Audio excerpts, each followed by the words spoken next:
Like coffee. You. 6:30. Right, good evening. Welcome to the December 2nd, 2025 meeting of the Parks, Landmarks and Cultural Affairs Committee. My name is Neil Barkley. I am the chair of the committee. Tonight, we are joined by Community Coordinator Brian Lafferty. This meeting is called to order at 6:31 p.m. As a reminder, New York State law requires all committee members who are not able to attend the meeting in person to have their cameras on and their first and last names displayed from the time the meeting is called to order until the time the meeting is adjourned. Members of the public who are attending virtually, you can raise any questions or comments that you have through the Q&A feature of Zoom. Members of the public who are in person, you can raise any questions that you have by raising your hand. If there is time following the committee's discussion, we will field questions from the public. And this evening, Rabia Iqbal will be taking notes. Thank you, Rabia. Let's see, and so now we will have the roll call. Brian Lafferty will do this. Thanks, Neil. Thank you. Committee members, when I call your name, please say present. I'll announce that there is a quorum. Neil Barkley. Present. Thank you. Marty Barrows is not with us this evening. Daniel Bernstein. Present. Thank you. Robert Farfan. Present. Thank you. Rabia Iqbal. Present. Thank you. Paige Judge. I don't see Paige. Come back. Anton Malner. Present. Thank you. Reshma Patel. I don't see Reshma. Sandro Sharad. Here. Hello. Thank you. Nabeen Siddiqui. Is here. Absolutely. Thank you. Letty Simon. Here. Thank you. Mark Thompson. Here. Thank you. Sarah Whittington. Present. Thank you. And Julia Zach. I don't see. She's on the way. Oh, she's on her way. Yes. Thanks. So we're going to. Oh. 10 of 14 members present, we have a quorum. All right, perfect. The agenda for tonight's meeting was distributed ahead of time by the board office and is reflected on the screen before you. If there is no objection, we will adopt the agenda. Members of the committee, if you object to adopting the agenda, please raise your hand. So seeing no objections, the agenda for tonight's meeting is adopted. Also, the minutes from the October 7th, 2025 meeting were distributed ahead of time by the board office. There's no objection. We will adopt the minutes as drafted. Members of the committee, if you object to adopting the minutes, please raise your hand. All right, no objection. So we will adopt the October 7th, 2025. There is one hand raised. I don't know who it's from. But that, Or it's an attendee. that's an attendee. That. Okay. Was that, Yeah, just wanted to make sure. okay, yeah, so. No, that's fine. Okay. To adopt the minutes, we just need committee. Okay, so Yeah. we have adopted those. And, you know, we have the ground rules. I'll try to sum these up quickly. So, you know, you can only speak when granted the floor. Let's see, committee members in here, if you would like to speak, just raise your hand. I can identify you. Members on Zoom who are unable to attend, same thing, raise your hand on Zoom and I'll identify you. Also, you know, committee members, let's not try to, you know, speak over each other, speak one at a time so the people online can hear. And then finally, chat function for the people, the committee members who are on Zoom, don't share committee business. And that's pretty much it.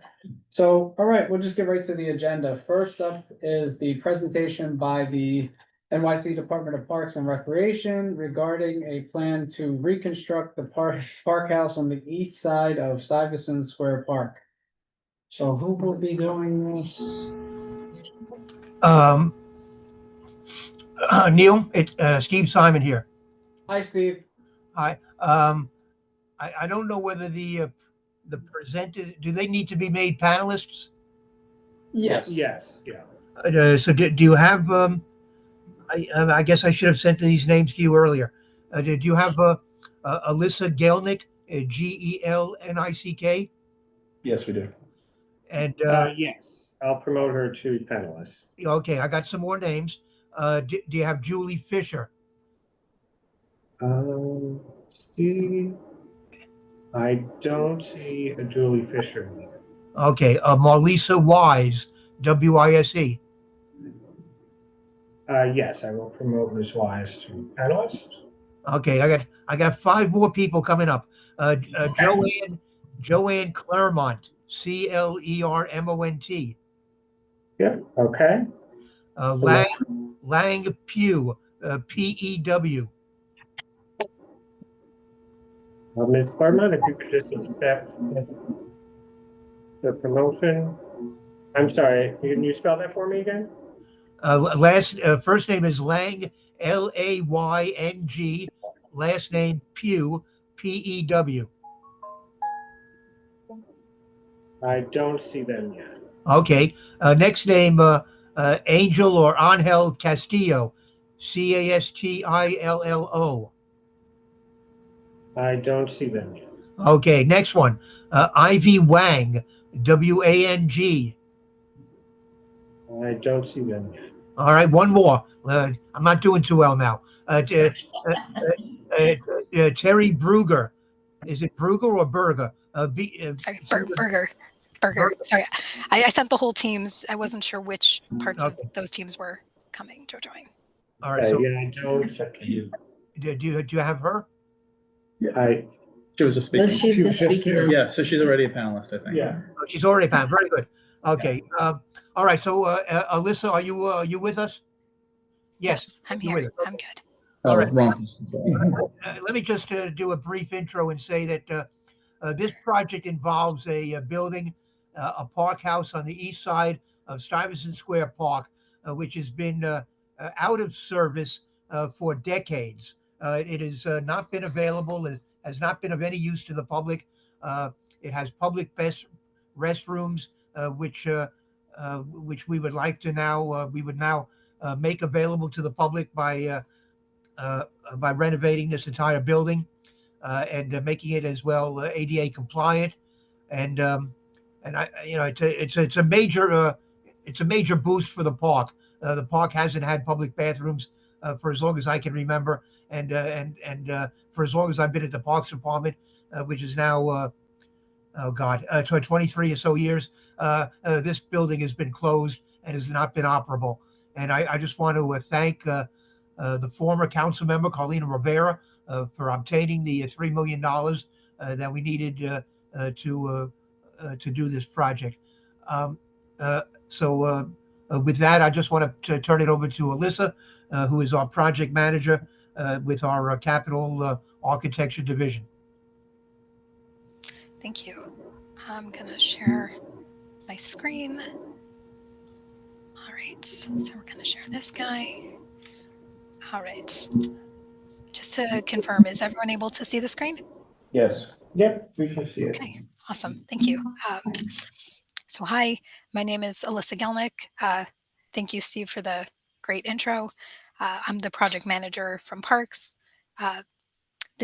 We also have a design consultant on this project. So some of the people that joined before were from our design consultant, WXY, and our landscape architecture consultant, ABB.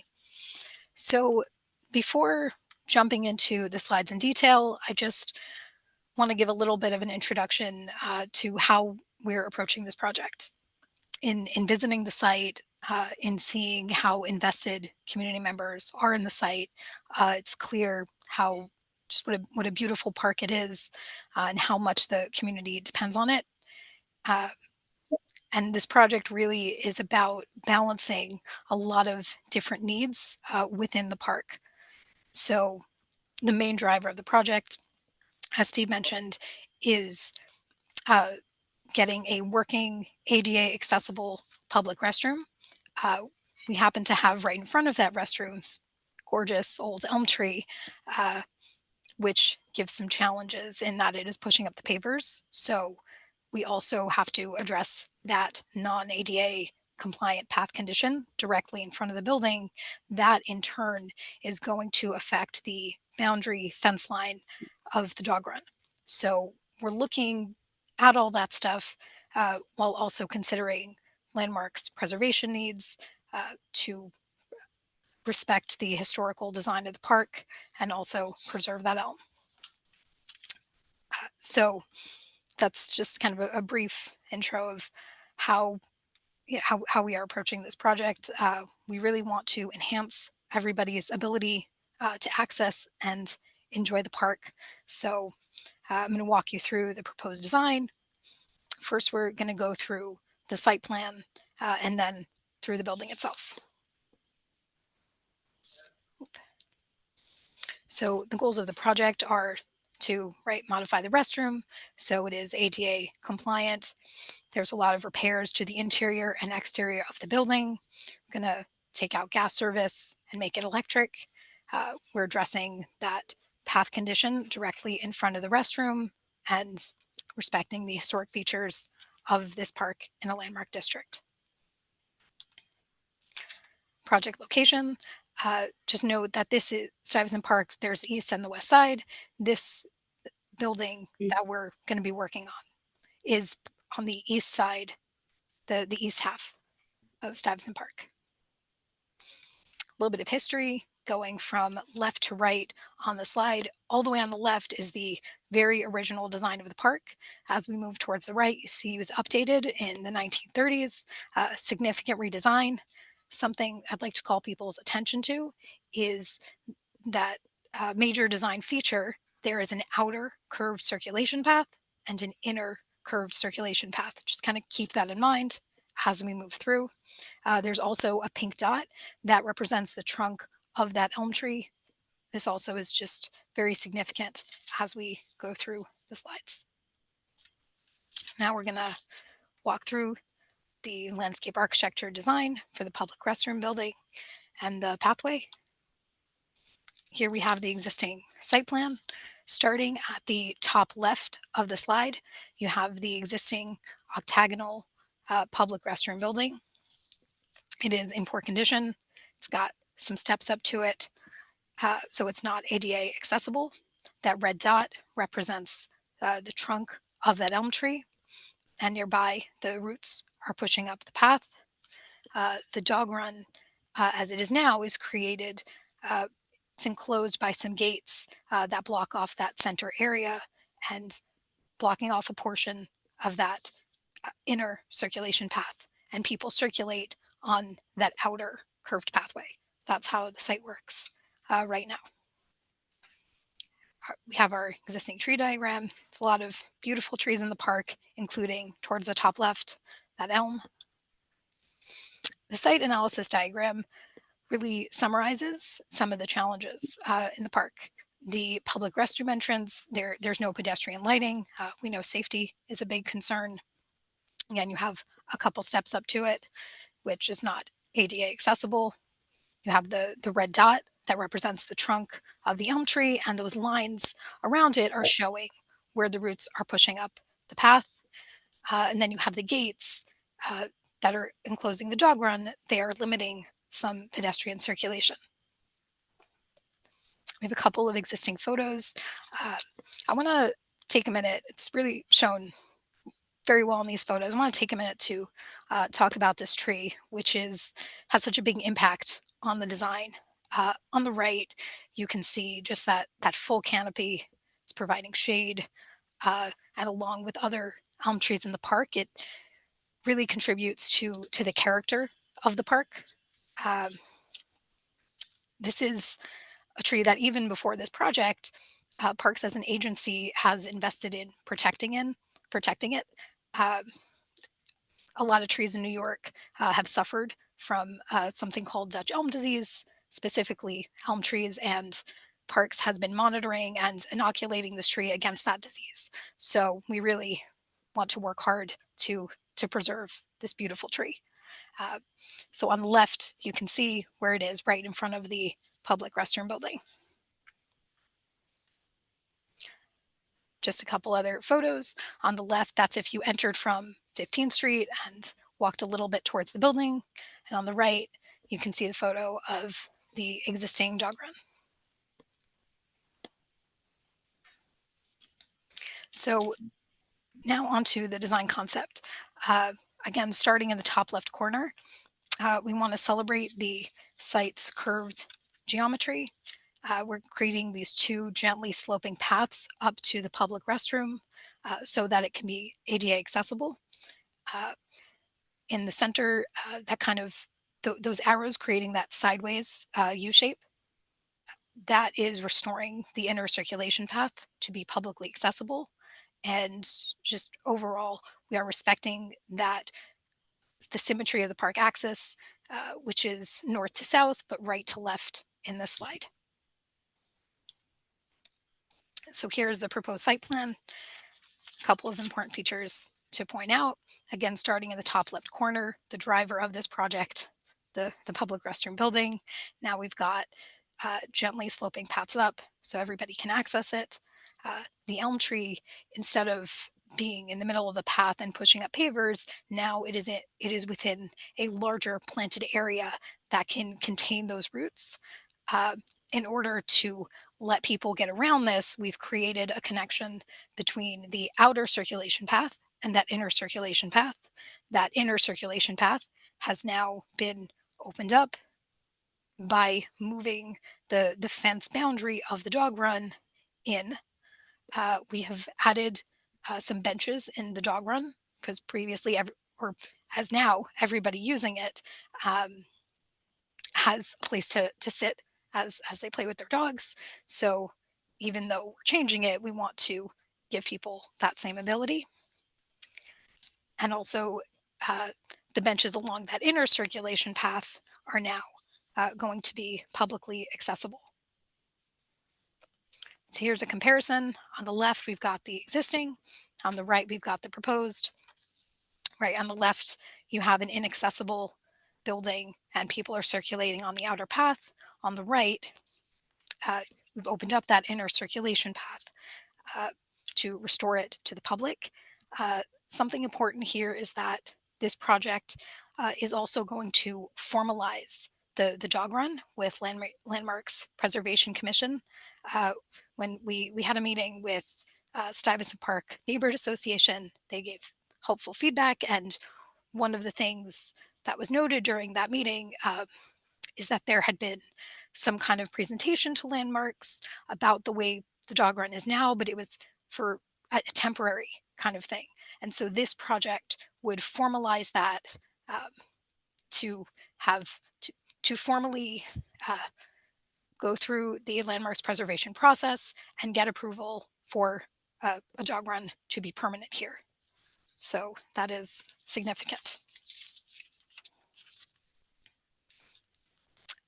Here's a slide that really, it just shows clearly the changes for the fence. On the left, existing, on the right, proposed. So before you had those gates closing off that center area, and on the right, you have that inner circulation path opened. On the right, the yellow line is a higher fence to help keep the dogs in, and that green dotted line around the dog run, that is a lower fence, and you've got a double gate to make sure that none of them run out as you're entering and exiting. Here's a proposed section looking, partial rendering, looking at the building. You can see those gently sloping paths going up. Here's a perspective rendering, so to kind of feel how it would feel like. Here's if you entered from 15th Street and looked at the building. It's as if you entered from 2nd Avenue and look south towards the building. So that summarizes the proposed design for the landscape, the site. Now we're going to jump into the building itself. So the exterior has deteriorated conditions and also a number of conditions where the building was changed over the years to not really be in character with the historical features. You can see on the bottom left the glass block in the window. On the inside, it's deteriorated as well. Here's our existing floor plan. As Steve said, it's not active. It's been closed for a long time. And here as well, you have deteriorated conditions and things which are not in keeping with the historical design. So the proposed floor plan has a men's and women's ADA accessible restroom and a pretty tight mechanical space to support it.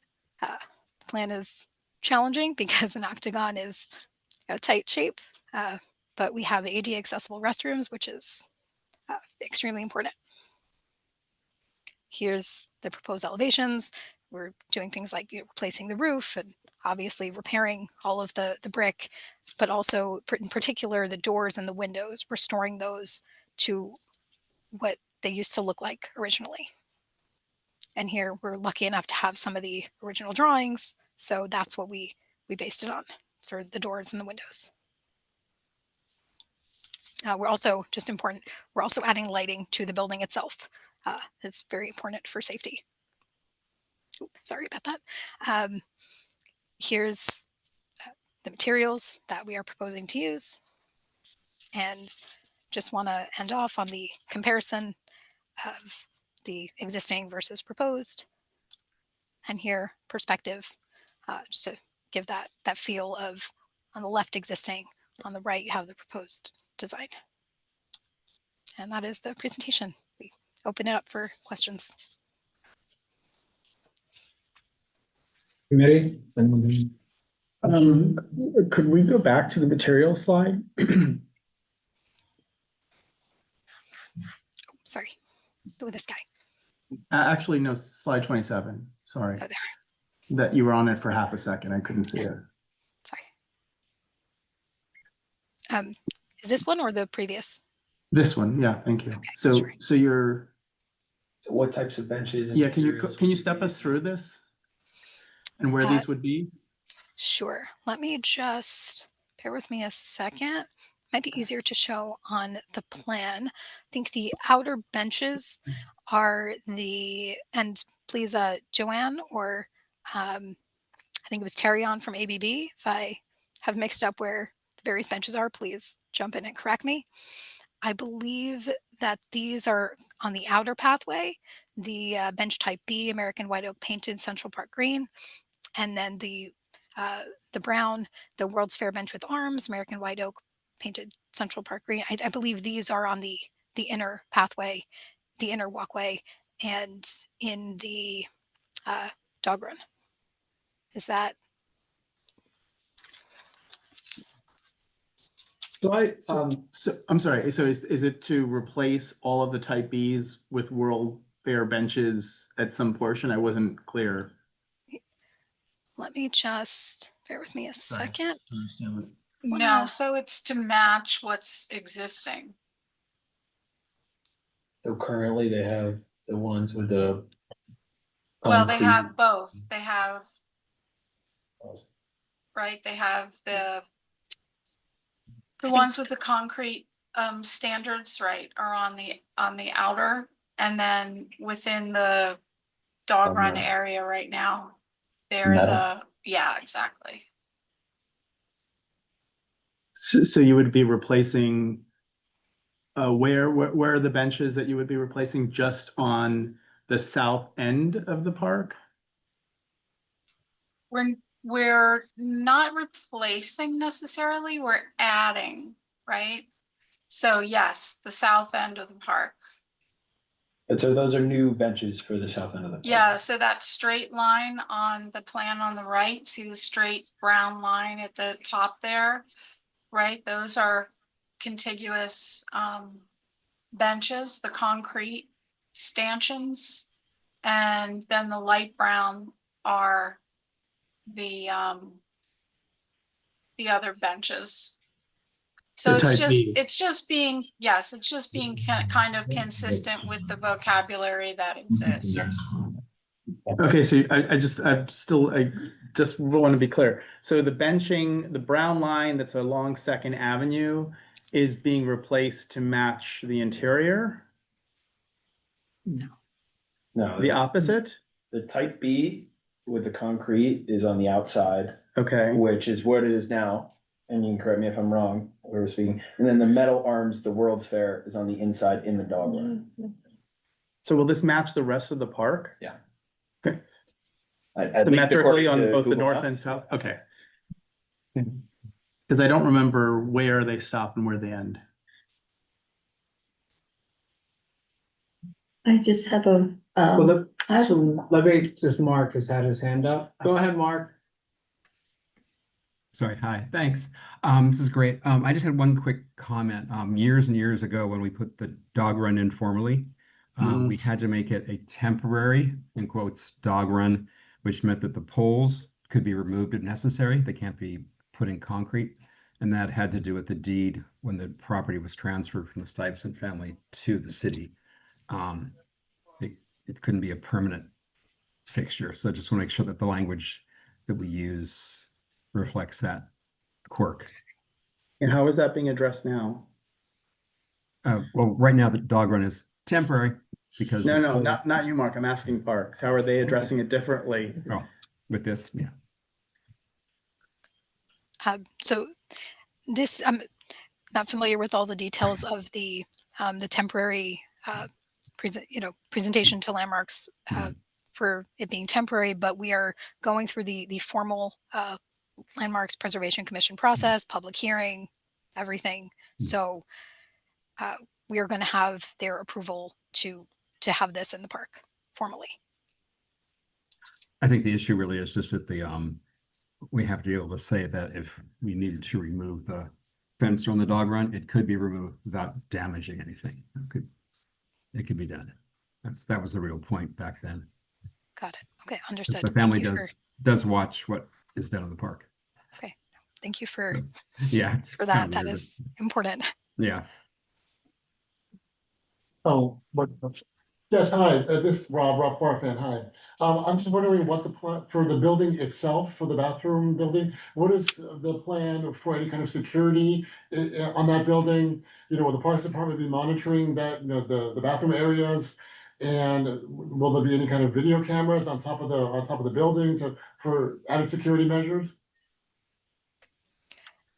So I think Steve Simon can speak to park staff in the park. What I can speak to is the design elements that we're putting to increase security. There will be lighting on the building itself. We're also putting a couple, if you can see, a couple additional light poles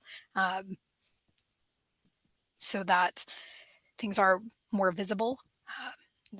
People have less places to hide. So we're definitely doing that. We also hope that by having more people circulating around this area, right, you're not going to have a closed building. You have an open functioning public restroom building that gives more activity and makes it less appealing to do something unsafe. Steve can speak to operations.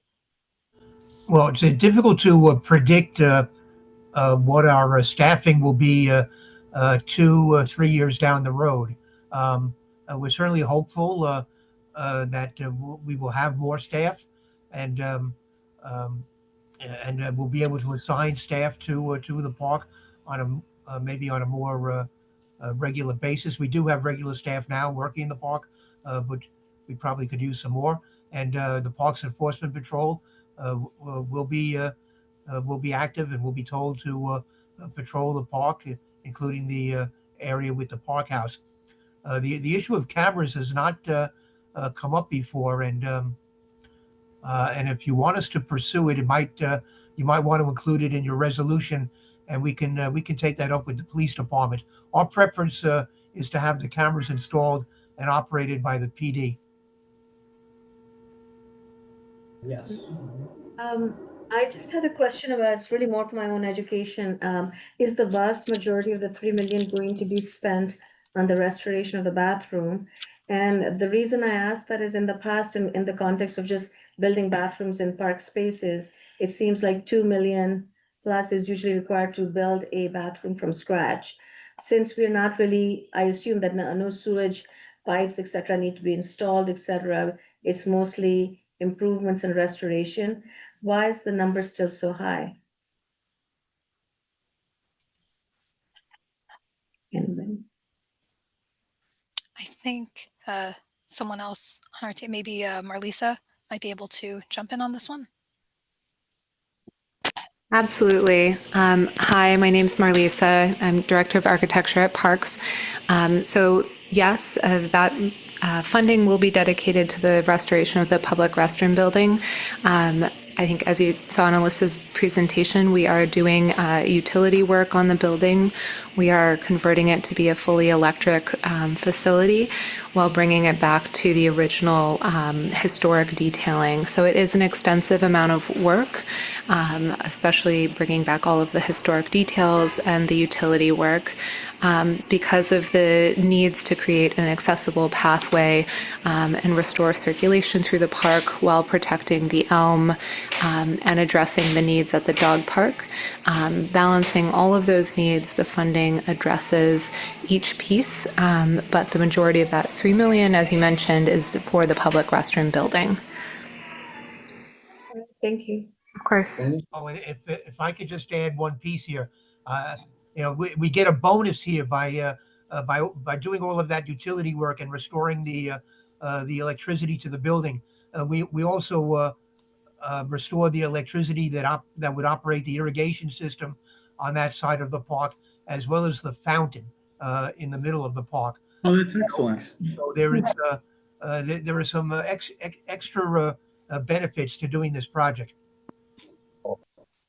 That's good. Daniel? Thank you. Thanks. Thank you so much. Hi, my name's Daniel. Thanks for the presentation. I have a quick question. I hope one of these slides had measurements in terms of feet of where things were moving. And I was hoping you could just go over specifically how many feet back the dog run's moving and the path is moving. You know, how many feet are they losing off the dog run? Essentially is the question. In perimeter. I think maybe Terry can confirm the exact number of feet. I think that inner pathway is 12 feet. The size goes down by about a third, just so you have a rough idea. Terry, it's 12 feet, that inner path. Oh, well, it's 12 feet, and then that border. Yep. is about two. Right. Sorry, I can't hear you. Yes, that's correct. You've got it right. So Okay. the size of the dog run goes down by a third, or the path? The size of the dog run goes down by a third. Okay, thanks. Yes. Hi, my name is Shuya, and my question is that do you have any data about what kind of people are using this park? Because I have been to this park several times, and my observation is that a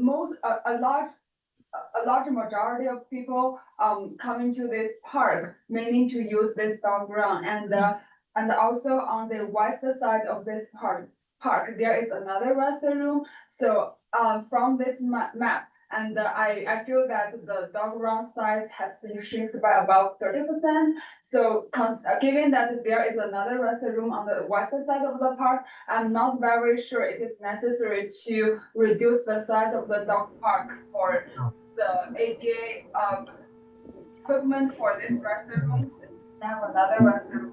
No, Miss, so you're, I don't know, there is no other public restroom in this park. The building on the other side of the park is also been closed down for a period of time. Not as long as this building, and that building was primarily used by our own staff. I don't believe it provided public restrooms. This is the opportunity to provide public restrooms for the park. So I have a question. If the dog run, if we would be losing approximately 1/3 or 33% of the dog run, is it, I guess, like an alternative or a plan with what would be left? Sandro and we thought maybe it's something like that it could be split.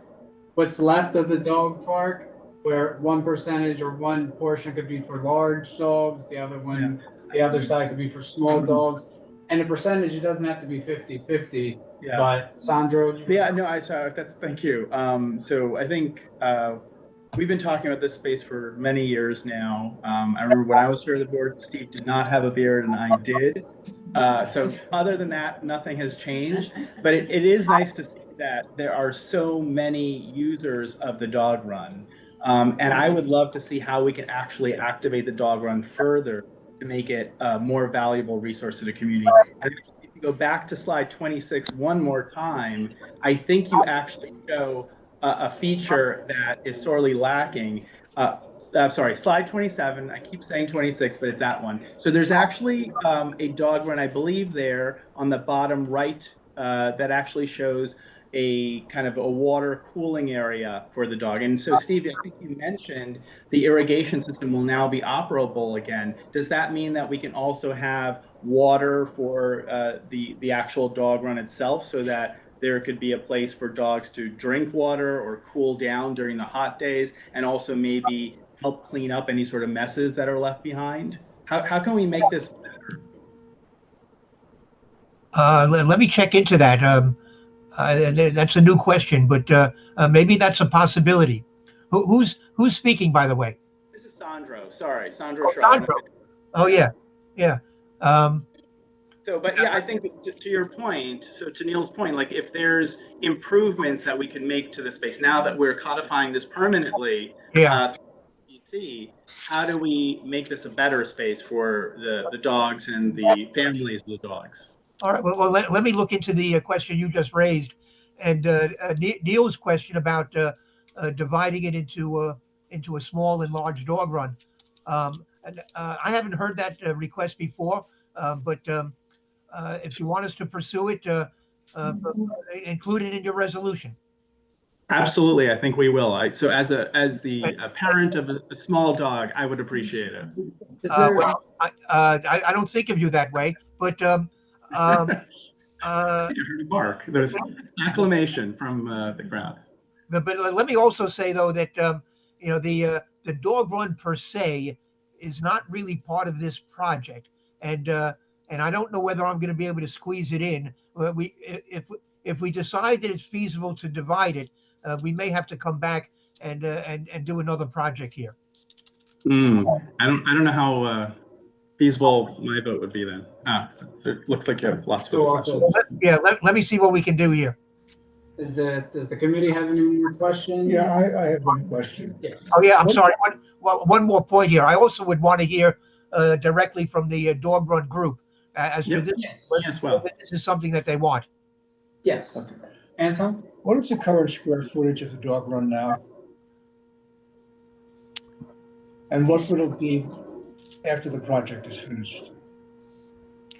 So the square footage of the existing dog run is approximately 11,870 square feet, and proposed approximately 8,030 square feet.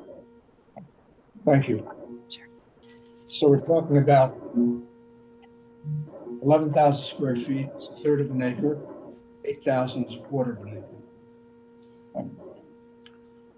Well, Yes, Sandy? Can we bring up the plan again, please? Oh, you want to go to the plan again? Sorry. The plan. of the building. Oh, of the building. Sorry. It's a little bit hard to hear. Bear with me. There we go. So it's basically one fixture per minute and one time. Could someone repeat the question? It's The a little question bit is, hard to hear. is it one fixture for men and one fixture for women? One, yeah. So yes, one toilet fixture, right? One toilet in the stall for men and for women, and the sink is outside the stall.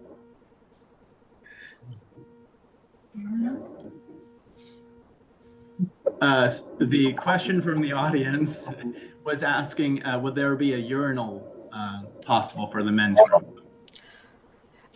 Unfortunately, there's not room for that.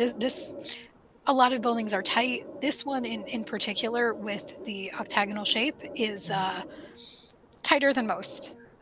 We had a lot of working on the plan to fit this. We try to fit as much as possible. In this case, this is what we can fit. Committee, any questions? Any questions? All right, do we have a member of the public? Hi, Catherine. I go to the dog park today with my dog. Nick. I have a few things. One, I wanted to make sure that Parks was aware that the benches inside the dog would need additional slats in the holes. That way, the smaller dogs don't have their paws get caught and potentially break their legs. Like that's really important. And we've had some new benches put in the dog run recently, and they still don't have the slats. Oh, no. So we have like duct tape covering the holes, which fall off regularly. Okay. So that needs to be something that Parks needs to be aware of in this renovation with at least the benches in the dog run. I believe Jeff Fagan raised this issue with us when we met with him recently. We definitely need to address this. Any benches we install, we need to fill that gap, and any benches that are there now, we need to deal with that question. I didn't realize we still have benches there that are only covered by duct tape. That's a problem. Another question I have is, so you're reducing the size of the dog run. One issue that I know that a lot of us have with the reduction in size is the majority of the center of the dog run is cobblestone that the dogs absolutely hate and will actively run around the cobblestone. Is there any way we can deal with the cobblestone? So that way it becomes more usable for the dogs, because as I said, they actively run away and don't utilize the center unless they're going to the bathroom.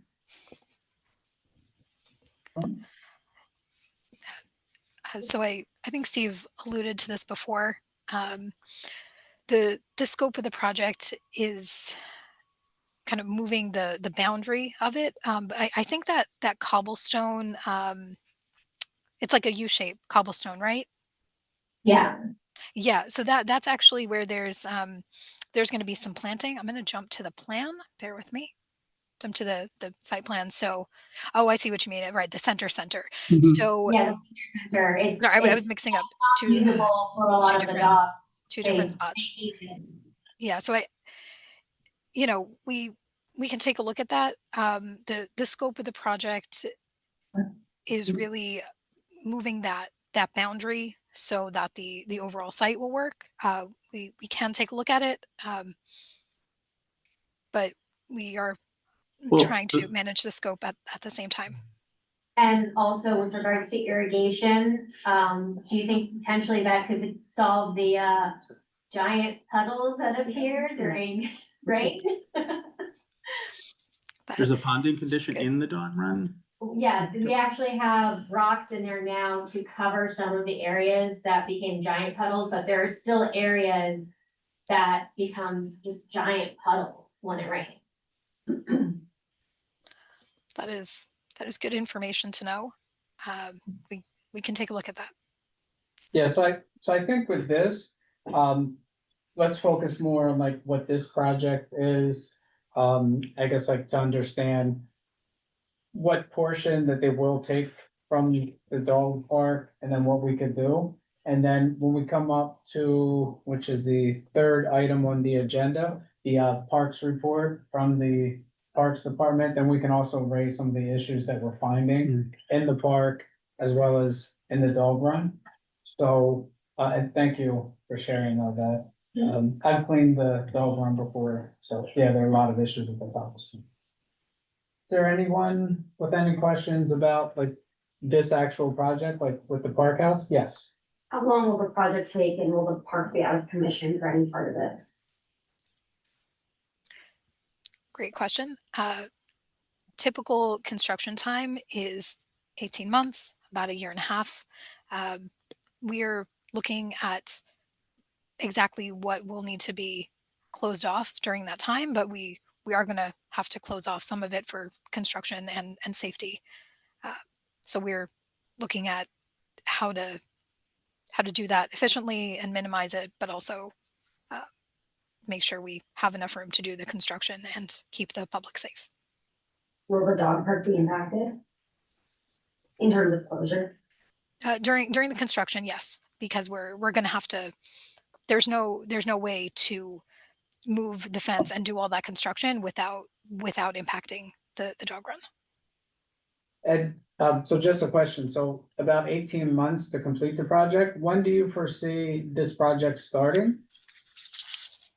Let's see. So At least 18 months from now. Okay.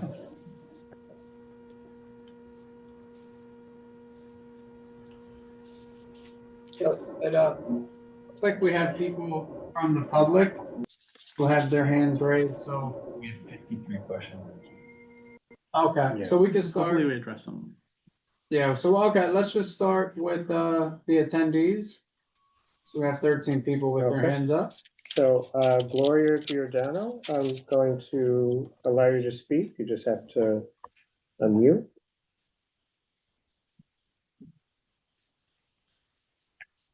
Gloria, if you can unmute.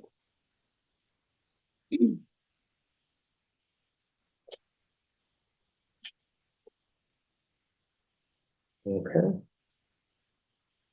I think Gloria is having some difficulties. So Oh, yeah, so I'm sorry, yeah, so we'll set up 1 minute for for time to speak. Okay, so Gwen Jackaway, you'll have 1 minute to speak. I'll allow you to speak. You can just hit unmute. Hello? Hi. Oh, Mr. Giordano, I'm sorry. Mr. Giordano, if you'd like to speak first, we'll give you 1 minute. I would. I just, listening to you, I really don't think any of you have been to the dog run and seen all of the people that go there every day.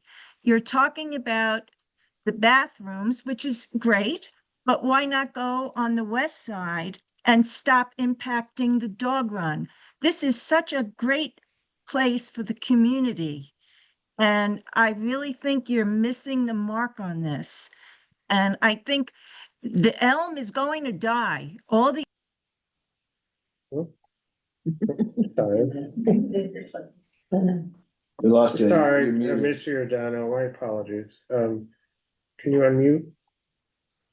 Again, I was trying to lower what your I'm hand. saying is it seems like a hell of a lot of money to spend on a dying tree and really making people crazy because the dog run is so well utilized and you're really making the you're doing a disservice to the community. Thank you. Thank you. Ms. Jackaway, if you could unmute now. Hi, thanks for inviting our input.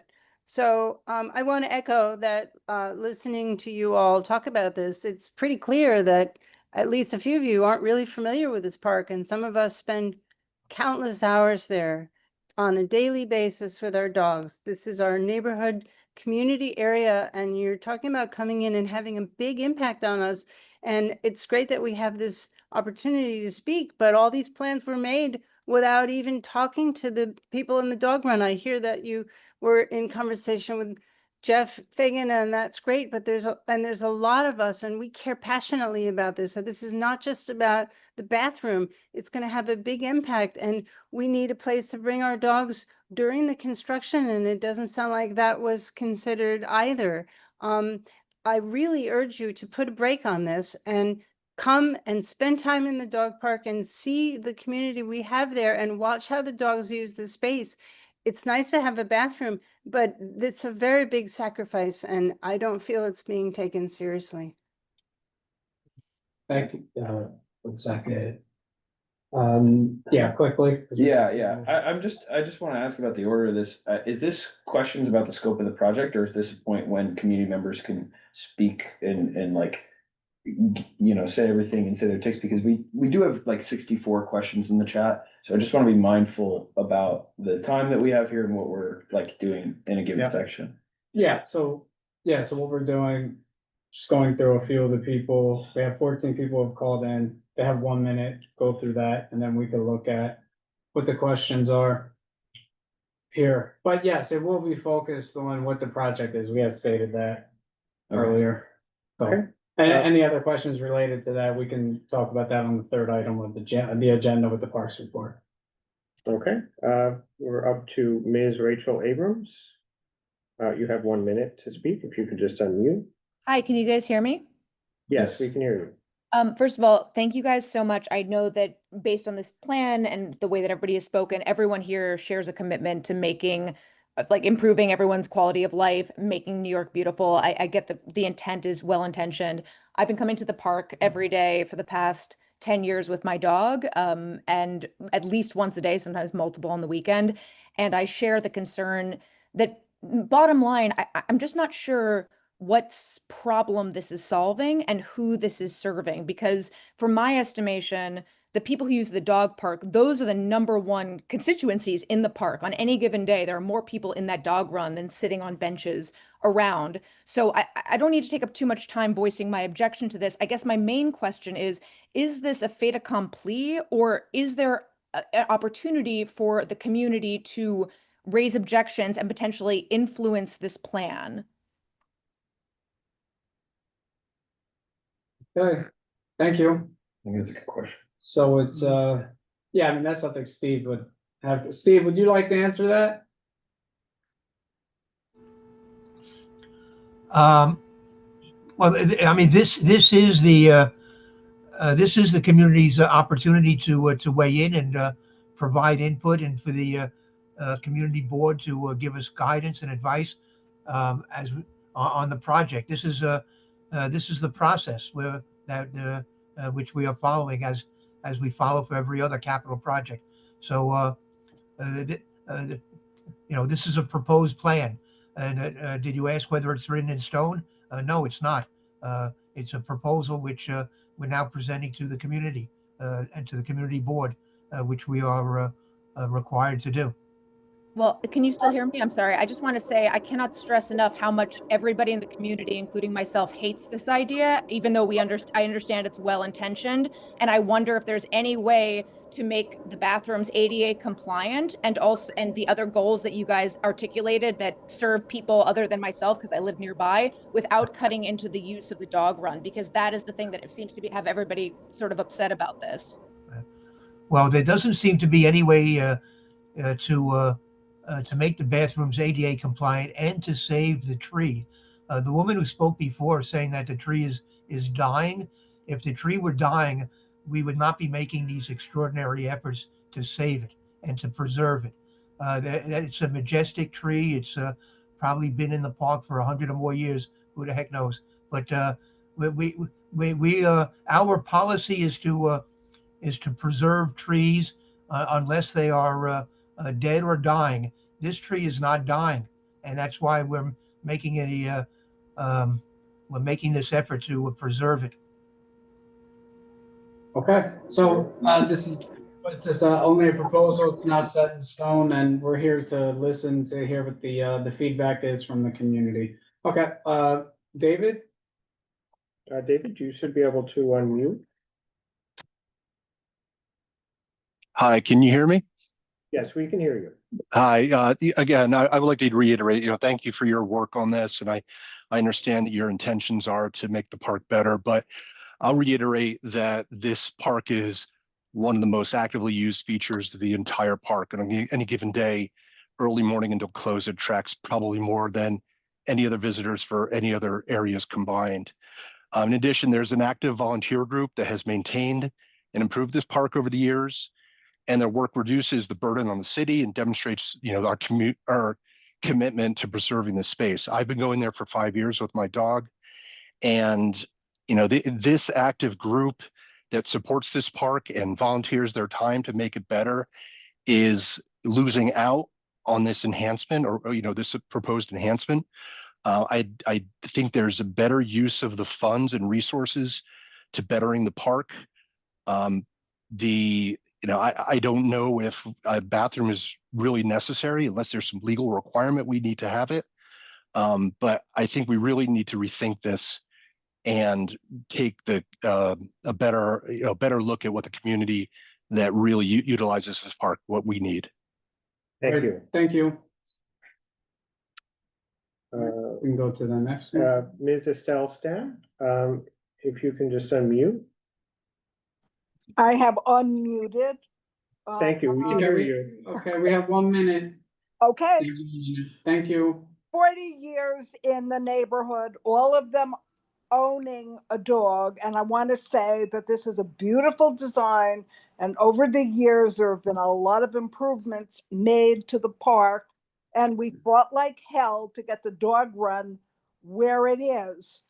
But currently, you should be aware, and I don't know when and if this will change, that Beth Israel has turned the area next to the park, that's Mount Sinai, into a home for the unhoused and drug addicts. And during the day, they make their way into the park.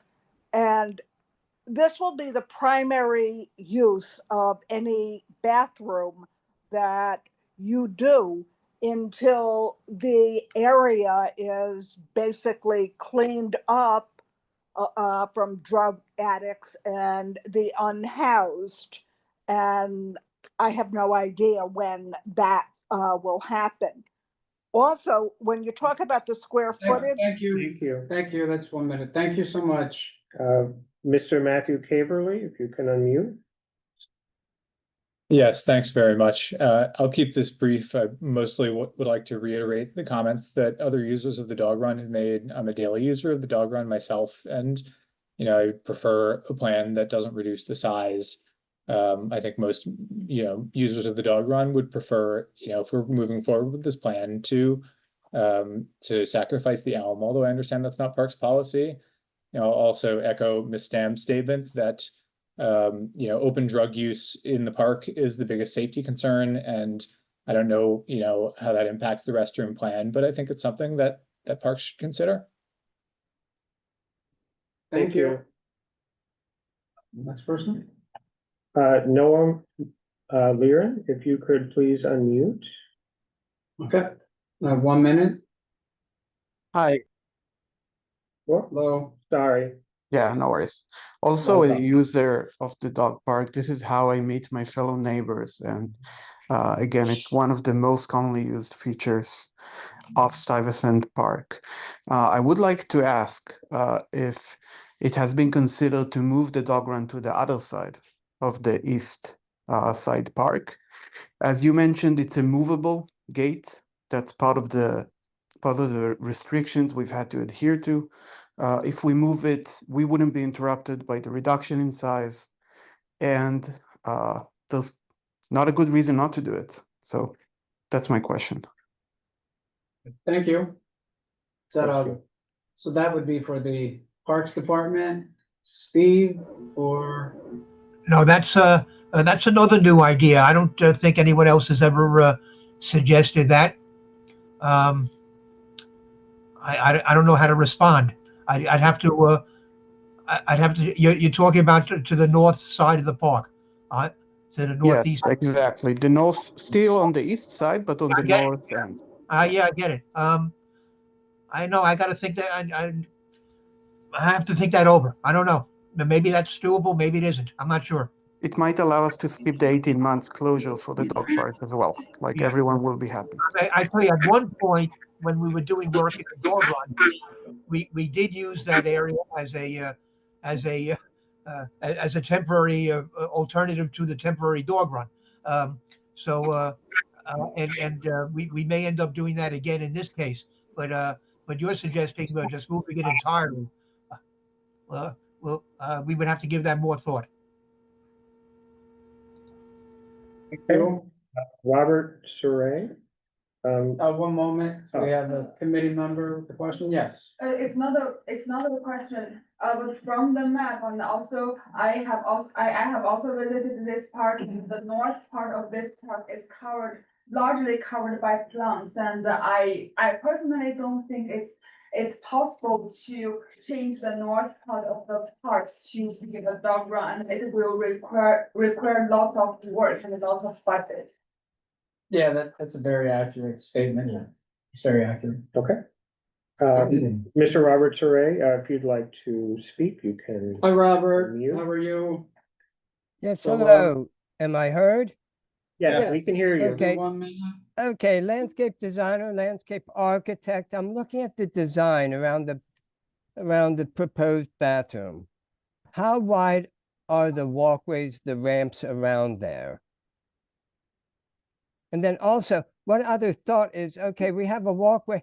How far, security reason with all the drug addicts and Stuyvesant Park gardeners, as we are called, thanks to Partnership for Parks, we find lots of needles, lots of drug addicts.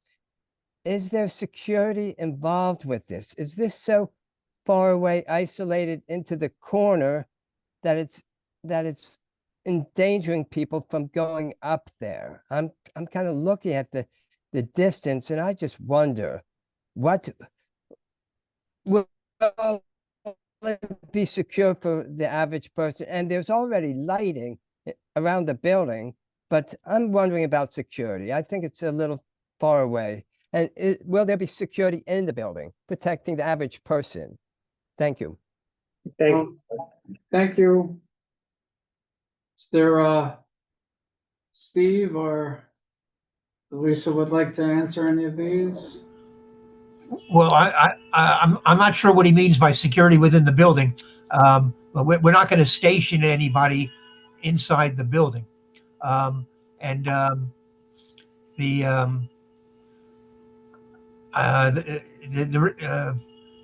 again, I mean, there was a suggestion made earlier about having cameras. If you want to include that in the resolution, we can try to talk to the PD about that. But you know, we will be using our resources and our Parks Enforcement Patrol, especially, to provide security for this area. And it is certainly our hope, as Alyssa mentioned earlier, that as the building becomes more usable and available to the public, there'll be more traffic and more people going there. And just having people go there provides security in and of itself. Okay, well, the next person is Ms. Brenda Rivera, if you'd like to speak, you can just unmute. Hi, can you hear me? Yes, we can hear you. Hi. So who's gonna clean this bathroom? The Parks Department's maintenance staff. Okay, so and how often is that gonna be? Every day. Okay. And I just want to say that I agree with Estelle Stam. Honestly, no law-abiding New Yorker is going to use the bathroom because it's going to be taken over by junkies and prostitutes like everything else in that park. Have you people been there? Well, I say when things like that happen, we take action to secure the building. We evict those people. We close the bathrooms until the coast is clear and we can safely reopen them. And do you know where you're going to relocate the dogs during this the construction? We have some time to try to work that out. And it seems to me like the bathroom is going to be hidden behind a field in this proposed plan. That's just another place for junkies and prostitutes to hang out. Well, the building is not going to be hidden. It's going to be within clear sight lines. It will not be hidden away. It'll stand out. Okay. Thank you. Okay. Go to the next one. Amanda Samuel, if you could unmute. Hello, I will not spend my minute reiterating how important the park is because we obviously know that, but I will like to ask, when you allocate 3 million taxpayer dollars to a project like this, how do you decide that a bathroom is the important way? Do you take some kind of survey? How many people are interested in this bathroom?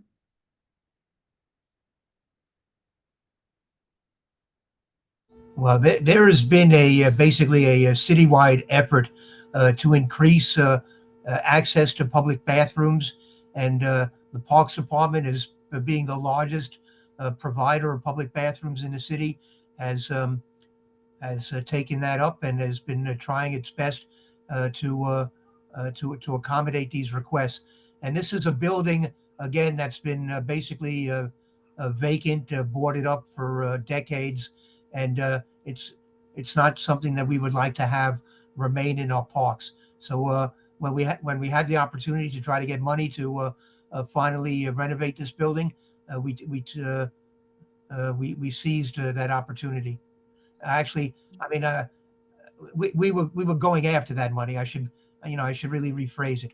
This is something we wanted to do. It was a problem for us to have this building just sitting there for so many years and not being used and not being any kind of benefit to the community. And so we wanted to see it renovated. So why is it a problem? I'm confused at what the problem of it being unusable is for the Parks Department specifically.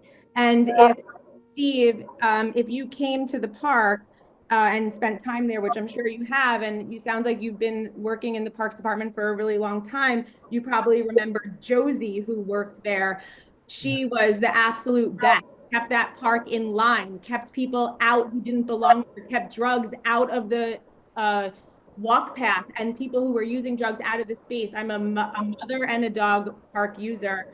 But Josie was jumped in that park because of bad activity. There was a girl a number of years ago who was attacked and molested right in that corner where you want to put a grassy knoll for a bathroom, which we all know if you spend time in the park, especially in the warmer months, it attracts unwanted behavior. And I think that if we could come together as a community and maybe have you come and spend time in the park during warmer months, you might see that it's actually a huge safety concern for many of us. And I think that the people in the dog park are actually the people who keep that riffraff out longer.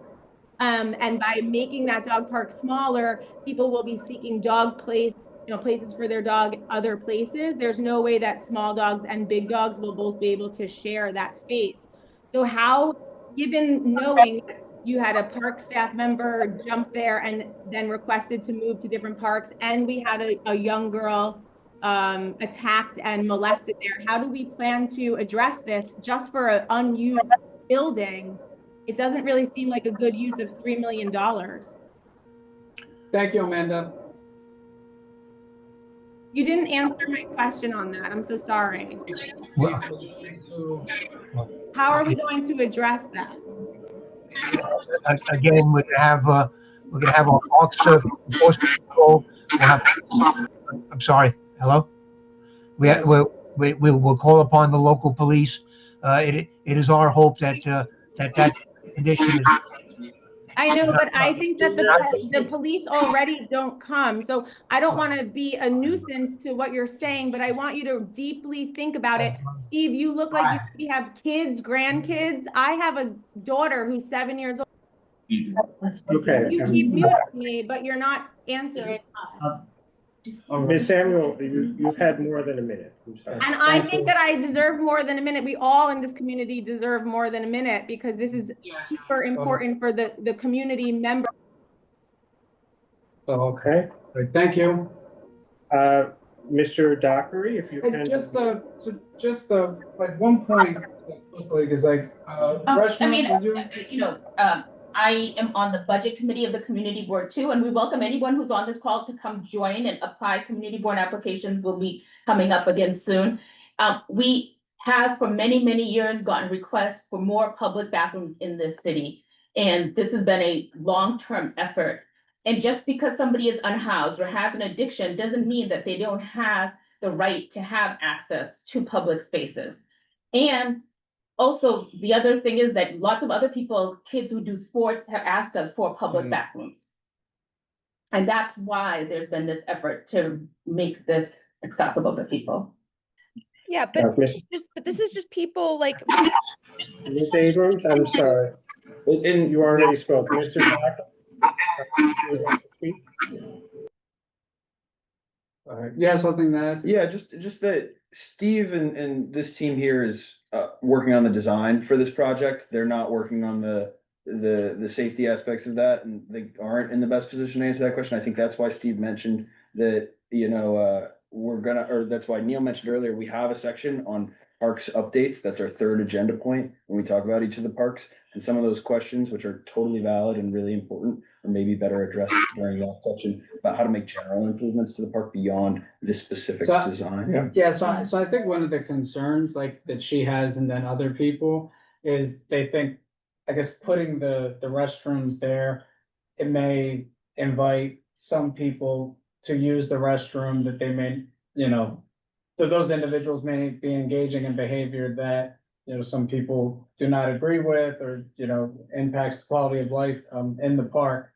So that's why I think that she was asking about that. I would note though. I mean, that's also- understandable, but like I said, we've gotten this request from many other people, Oh, like, absolutely. athletic, like kids doing athletics and stuff.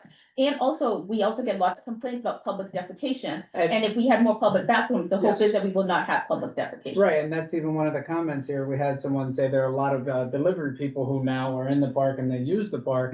And, to relieve themselves, there's no bathroom there, so they relieve themselves in places outside of a restroom. So this would help to alleviate that problem. Again, this isn't my position of the committee. I'm just reading, what the. Yeah, and I'm comments just are giving here. background. I understand wanting to preserve space for the dog run. I understand the security issues and we should address that. But I wanted people to know why we have, because the people in Parks Committee are not the policymakers. They're not the ones doing the funding. They're just doing this design.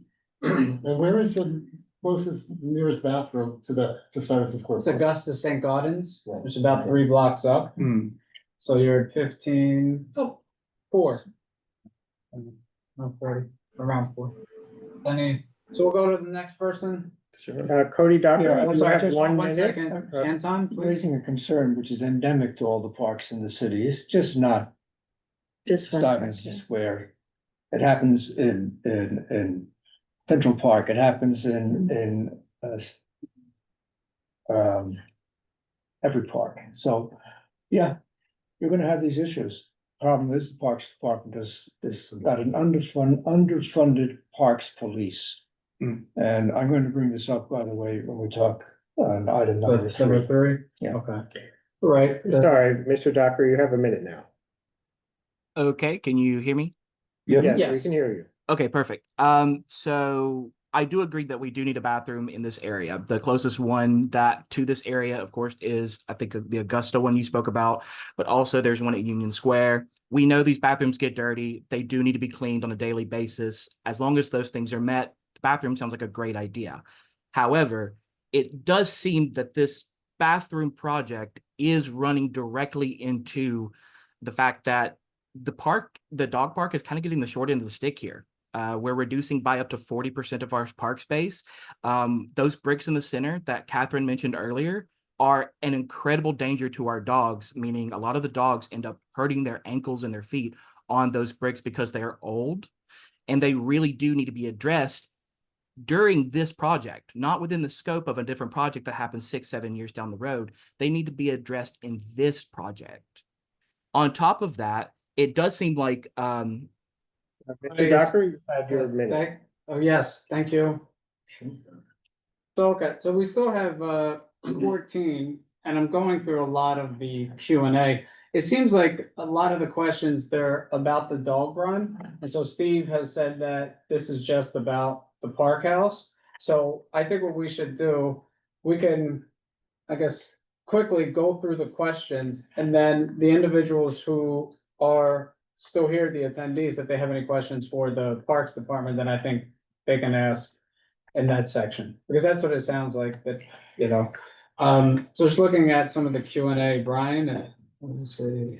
Sure, do you want to start at the top? Yeah, we can just start at the Okay, top. so Ms. Daria Berzoni says she certainly agrees with making the bathrooms and their access areas usable, but we have concerns about the project, the area around the dog run has become a gathering place, for people who camp out, make a mess and use drugs. So that, Okay, again, so- I think goes Yeah, more to the that's three. parks. Yeah, Right. that's, yeah. So, I mean, yeah, we'll just do that. scanning through these, is there anything that you see specifically that is directly related? Yeah, so Luke Scheifelbein asks, is the grassy area around the tree near the building accessible? No.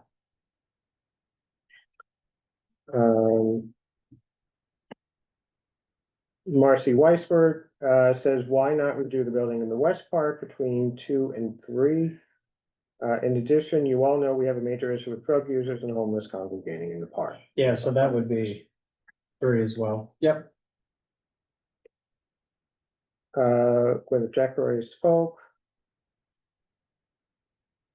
Shane Klein asks, will you be resurfacing the dog park? The area that you were leaving has cobblestones, that was raised Yeah, earlier. yep. Yes. Annika Sand, in the small neighborhood park with limited use, how is the occurrence of nefarious activities within the building minimized? And how is the space kept clean? So that I think we've spoken about. Shane Klein asked, will there be a temporary dog run?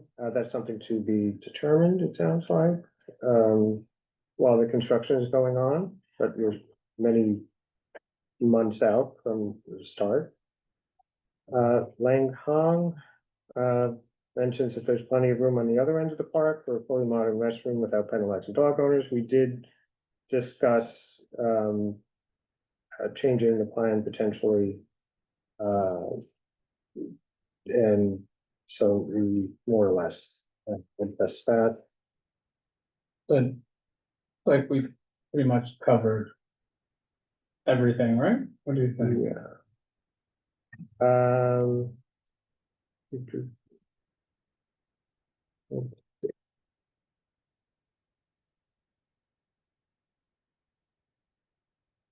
Lauren Bursing says the lighting inside the dog run is limited since electricity is being upgraded and improved. Will the lighting inside the dog run be improved? That's a question. Is that Steve or Elisa? Would Elisa be able to answer that one? This is Marlisa. I can jump in. The scope of the project does not include increasing the lighting within the area of the dog run. The dog run scope is limited to relocating the fence to reopen the circulation and make the dog run permanent as part of the park. But if I could just add, if I don't remember now whether those lights in the park have been converted to LED. So if they have not already been converted to LED, they should be, and that would automatically increase the lighting. Okay.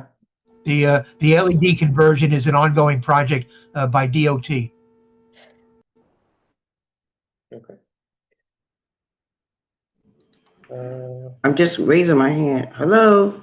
Oh, hi, Sheena. I'm sorry. Did you want to speak? Hey. Hello. How are you doing? Yes. All right. I'm doing well. You know. So I just have a couple of maybe some reliefs for a lot of people because I see everybody's is really frustrated about the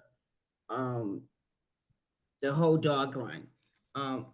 Me and Steve and the rest of my team are going to talk about the alternative areas that we can use while this dog run and this side is going to be done over, right?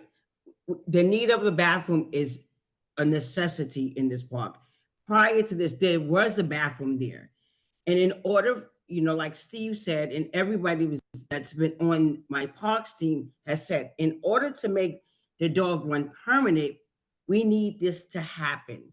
We need these things to take place.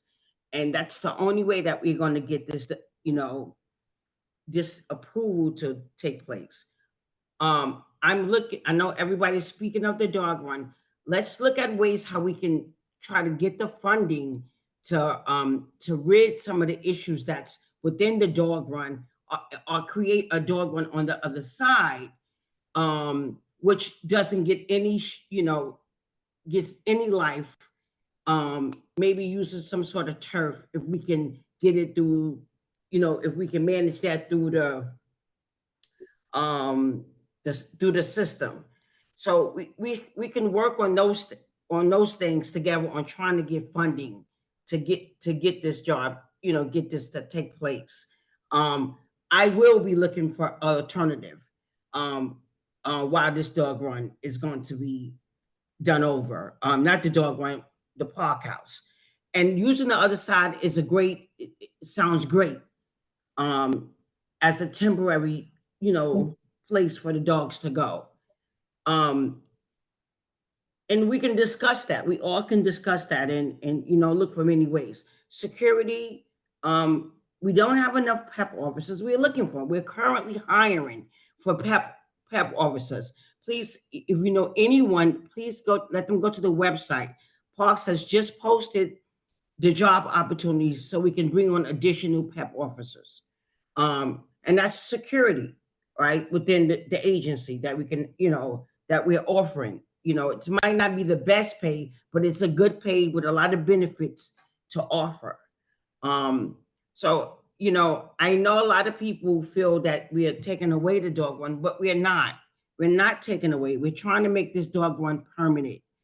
And we're trying to have, get bathrooms for this area, and which is in need of it. And I know there's some unhoused people that everyone's concerned about, but we have unhoused individuals in all of our parks. And we work really hard at trying to rid the bad activity that takes place there, right? So I know this is a concern, but we have to think of everyone. We have to put everyone's, and see what's fair. And this is the fair way to go about doing this, the way to plan this really thought out plan that was done by our parks team. So I think we should look for other alternatives to making the dog park better, and maybe even create another dog run on the other side, which gets no life at all. It just gets no growth. So we can just look into that. I think that's a better way of looking at it. Instead of looking at the negative, we can focus on how we can make this and make it a positive, so everyone can be able to enjoy the park. Sandro, because I think the questions we should be okay. I think we've covered them. Okay. So Sandro? Okay, yeah, I was just gonna ask if there was a time-sensitive nature to this, because it seems like there's a lot of unresolved issues and the dramatic impact to what most people seem to consider as the primary users of the space. Is there? Steve, is this time sensitive? When would you like to have a resolution from the board? This is Marlisa, you want to weigh in on this?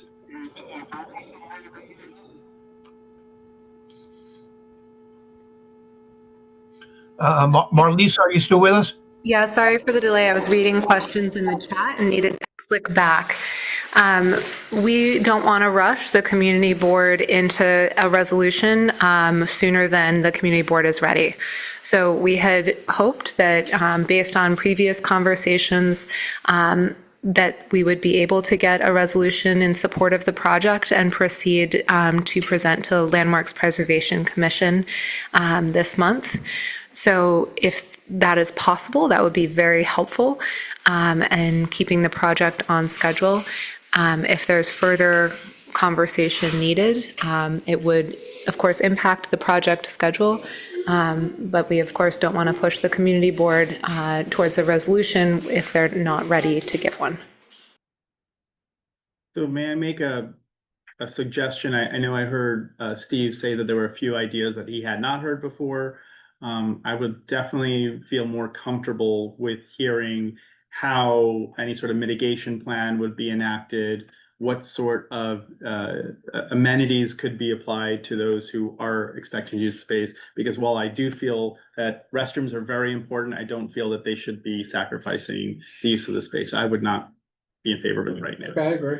Can I just say, I just think I keep hearing like this is a design project, but I think the design project affects the entire park. And I just like to think of this as like a cost benefit analysis, right? Like, no, it's sort of like 2 bathrooms to lose a third of the dog park. Like that is a draw to the community that, as Steve said, keeps safety in numbers, right? Just people being there. So I think if we can think of this as more like the cost benefit, right? The benefit of, I totally hear that we need more bathrooms. I couldn't agree more, but I think if we're getting 2 stalls and losing 30% of a very important community resource, that we just think of this in this broader way with more creative solutions. Thank you. All right, so that's good. This is something we could definitely come back to and discuss this some more. Let's see what Steve has to say, or, about any type of alternatives or, or any other things that, Thank you. how they can look at this. Yes. Yeah, and any kind of public amenity that benefits the whole public. You go through a process where some people are gonna be inconvenienced. Look at the East Side Resiliency Project. This has been going on for years and years. Now you look at the areas that have been finished, it is 10 times better than it used to be. It wasn't, it's part of the original design. That was because of the community engagement. Okay, that's what we're doing now. But the idea is that no matter what we decide or recommend or what the park recommends, somebody's gonna be inconvenienced. Perhaps the way out of this is to put a dog run on west side of the park Perhaps, yeah. for the time being. But we can also add, we can also look at the other side of it and seeing what we can do to add a dog run on the other side to make up, which would probably be much better. We can probably use one side for the small dogs and the other side for the larger dogs, right? And on the same east side, right? We And can maybe- look at that, but I think that's a better way, and maybe even see if we can get some sort of turf field if you went to Washington Square Park. Or I think there's a lot of opportunity to Tompkins make Square Park. better. Yeah, Right. better design. So I think we need, someone is gonna be disappointed. It's gonna be a few gonna be disappointed. But the need for the restrooms and the need to save this tree and the need to make the dog run permanent, it seems more beneficial to everyone long term. I think this is the way we need to go. We've been asking for bathrooms. We cannot change the scope of the building because that's how it was originated, and we're trying to get it back up and operable so that everyone can be able to enjoy. And I think that's only fair. I think looking into other ways of creating something else on the other end, I think it's much more better. I think so. We don't get no usage down there, and bringing some life to this to down on the other side will probably be much more beneficial to everyone, and it gives you more space, right? And then probably bring even more people to the park.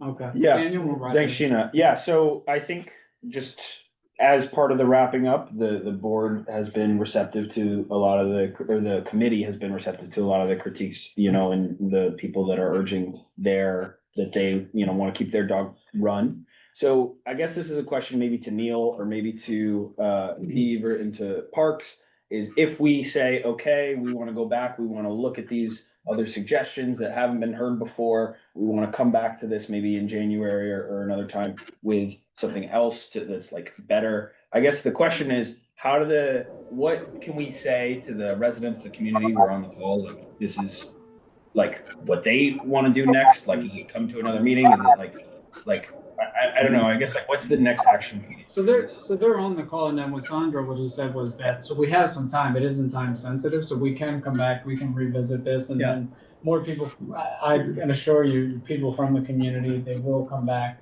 again. Well, I would just recommend that, the talented design team as part of the Parks Department come back with ways to address the concerns, and then we bring this back on the table, because I don't think we can, see this on our own.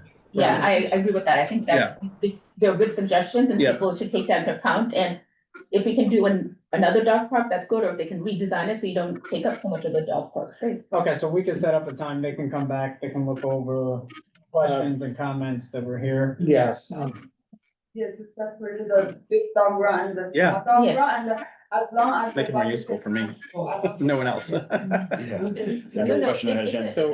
have several parks where we've done that recently. It is an important thing. So, yeah, Ms. Wise, would like to speak.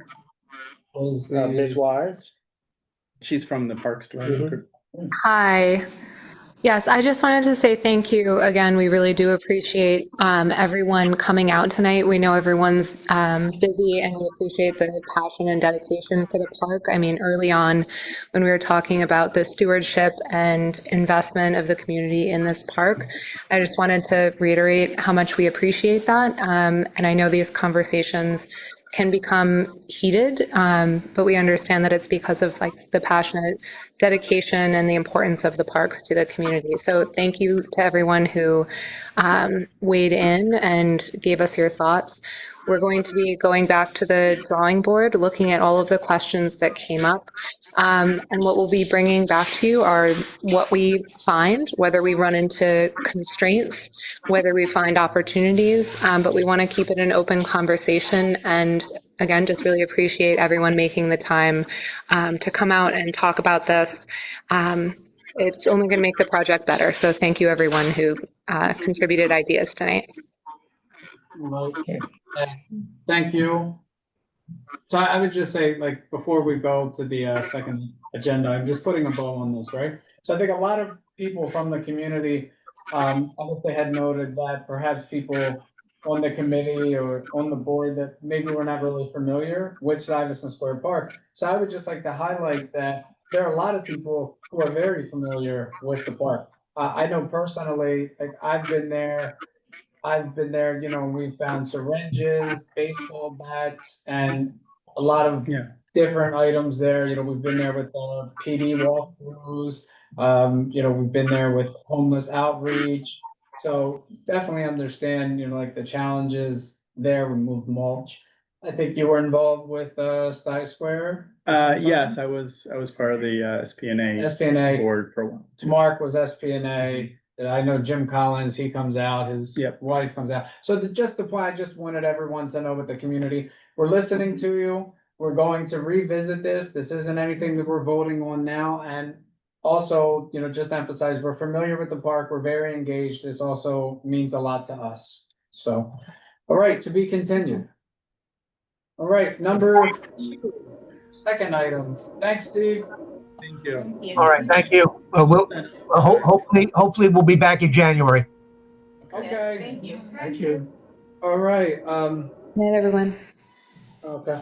So, all right, we'll move along. Number 2, presentation regarding the creation of a master plan for the replacement of the windows at the Landmark building at 45 Tudor City Place. Are they still here, or did they leave? Yes. I'm here. Can you hear me? Oh, okay. Hi. You have a dog? I do have a dog, and we have a nice dog run in my house in Riverdale. Oh, cool. So let me, I guess, can I get started? Introduce myself? Yes, please. Okay, I'm going to start. Great. I'm going to start by sharing my screen, and I just want to confirm that everyone can see my screen.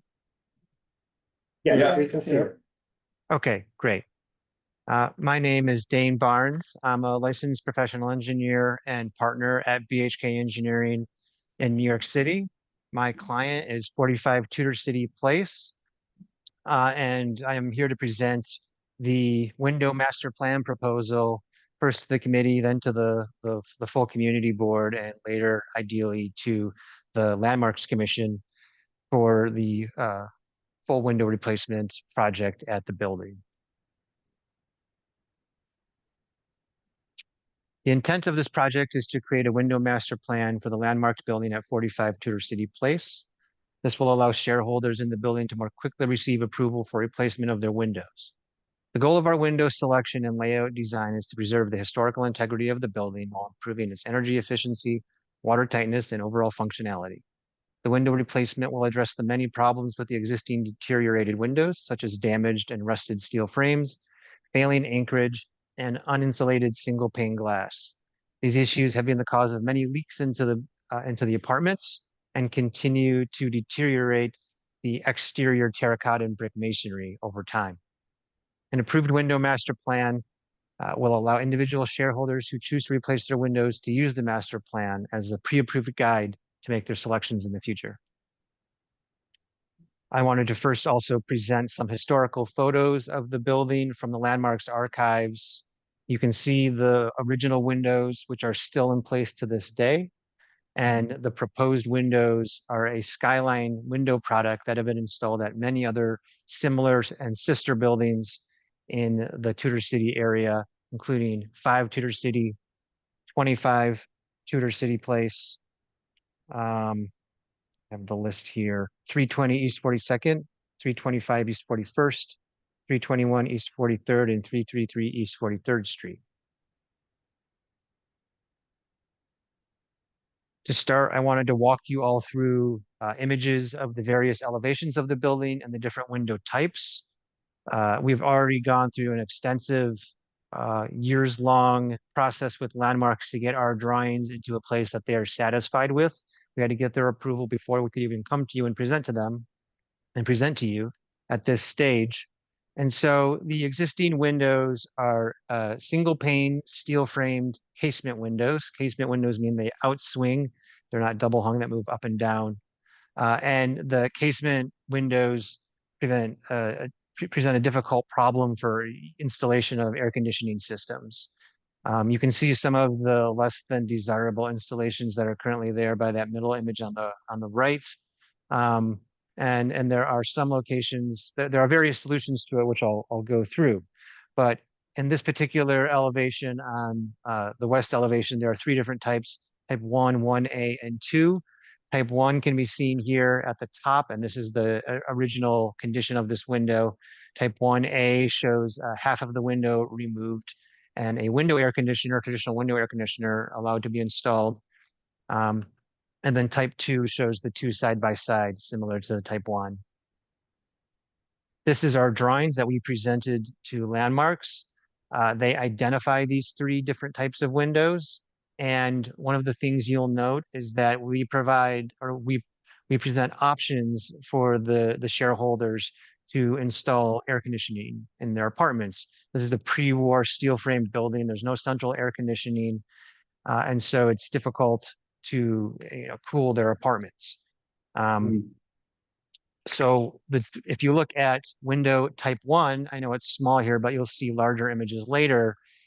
You can see the existing window can be replaced in kind, but we offer options where they can show that 1A type where they remove the lower half, but install a more professionally designed panel with that the window air conditioner can later be installed in, or type 1L, which removes less than half of the window, only an eighth of the window, where a floor-mounted interior air conditioner can be vented because you have to eject heat. It's the core thing here. Additionally, we are allowing through-wall openings to be created, which we can show you pictures of later, where they remove a portion of the brick masonry and put a louvered grill in front of it that matches the historical color of the brick. So it'll be tinted red and it blends in. There are a lot of these already installed that have been previously replaced for individual apartments on both this building and many others in the area. But unfortunately, that's not an option for some apartments if they have decorative stone or terracotta surrounds around their windows. And we can see pictures of that later. Here is the east elevation. This is overseeing Ralph Bunche Park and the UN. You have different types of windows here. The vast majority of these windows are not operable. They have an operable awning at the top. That's called an awning window. And that is because the middle 3 rows of windows are actually the public stairwell. And then the other locations do have some operable windows, but these locations don't need air conditioning because they can install air conditioning at other elevations of their apartments. Here is the east elevation. And again, the different types of windows. There are more numbers, there are different windows and window types up at the bulkhead. I would say this is less important from the overall plan, but this bulkhead at the top of the building houses infrastructure for the building, such as the water tank and other systems. And so, these will the windows there will match, but just have different configurations, different numbers of window panes and divisions. But really be the same window type. This is the north elevation. And there is a window types 1 and 3 on the north elevation. Type 1 you've already seen. Type 3 is a smaller window for bathrooms. The south elevation also has types 1 and 3, and you can see some of the existing apartments that were allowed to have through wall openings installed underneath their windows to allow for a traditional window air conditioner to be inserted in that opening with matching louvers. Here are the elevations and the different types 1 and 3 with the variations on 1, 1A, and 1L. 1A being the option for a panel that can a window air conditioner can be inserted in, and 1L being the smaller portion removed with a louver. All would have the option to install through wall. We are proposing the option to have any one of these 4 configurations for all the window types because cost is a consideration. The through wall opening is more expensive. It typically requires some sidewalk protection while it's being completed, and it costs quite a bit more money for the shareholder to install. Here are the courtyard elevations. Here we have windows type 2 and 5. 2, again, you have seen before, and type 5 is a triple gang, it's called. Different courtyard, same concept. Here are the proposed elevations with the same outline for variations on what is permitted. Here is a picture of a window installed.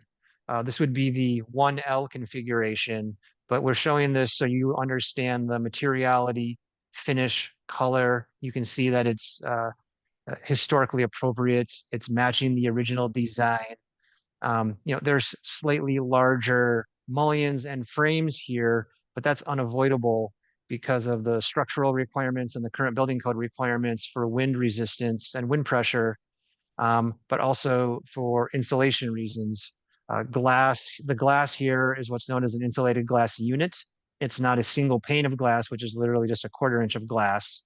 The insulated glass units are 2 layers of glass separated by a metal spacer, and that air gap between those different layers of glass allows for the glass itself to be have a much higher R value and be much more insulated.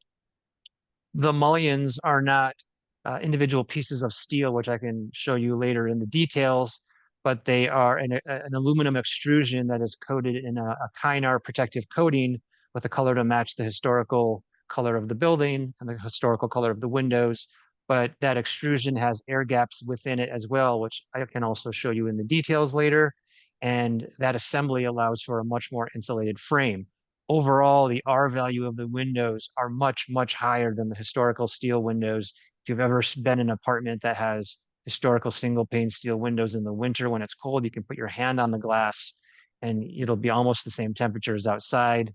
If you take a shower in the apartment or cook something, boil water, you'll see that those frames will frost up and steam up because the glass is so cold and it's condensing that humidity in the air. So these are a much higher quality product and allows the building to be much more energy efficient. Here are images of the different configurations. This is showing what a window would look like with a through wall air conditioner or a through wall louver.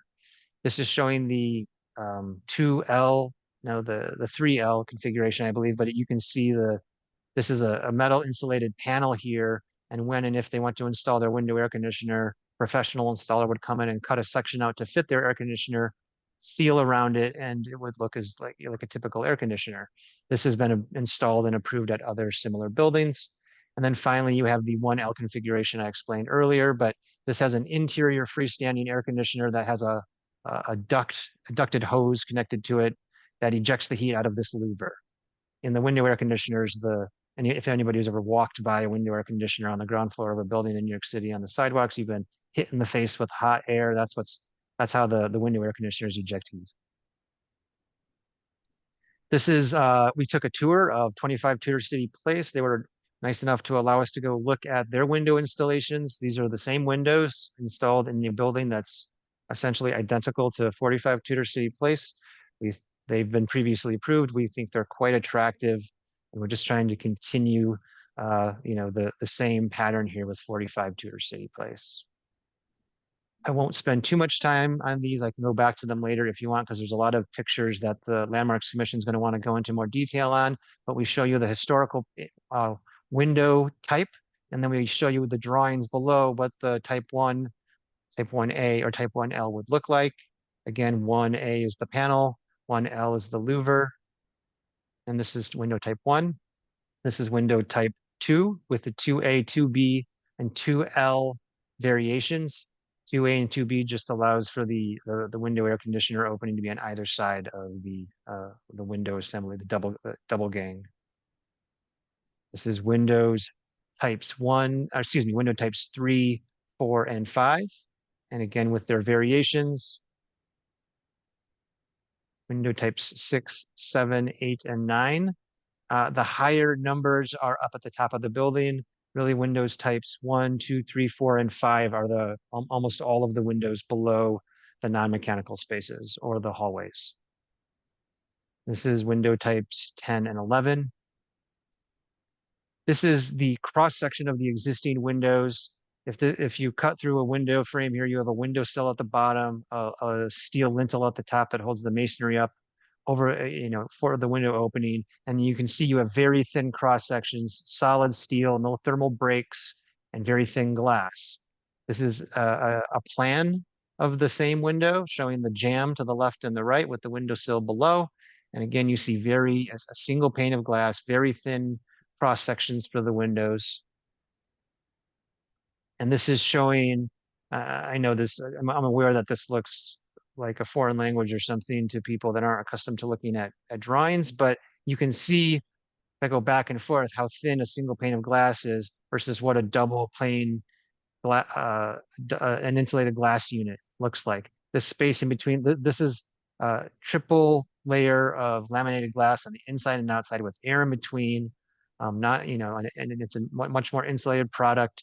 All of the air gaps you see in between these cross sections allow for thermal breaks and for a non-contiguous path of cold to get to the interior in the winter or hot in the summer. This is the plan showing the same things with the jambs on the left and the right. And then this is showing a through-wall air conditioner installation down below.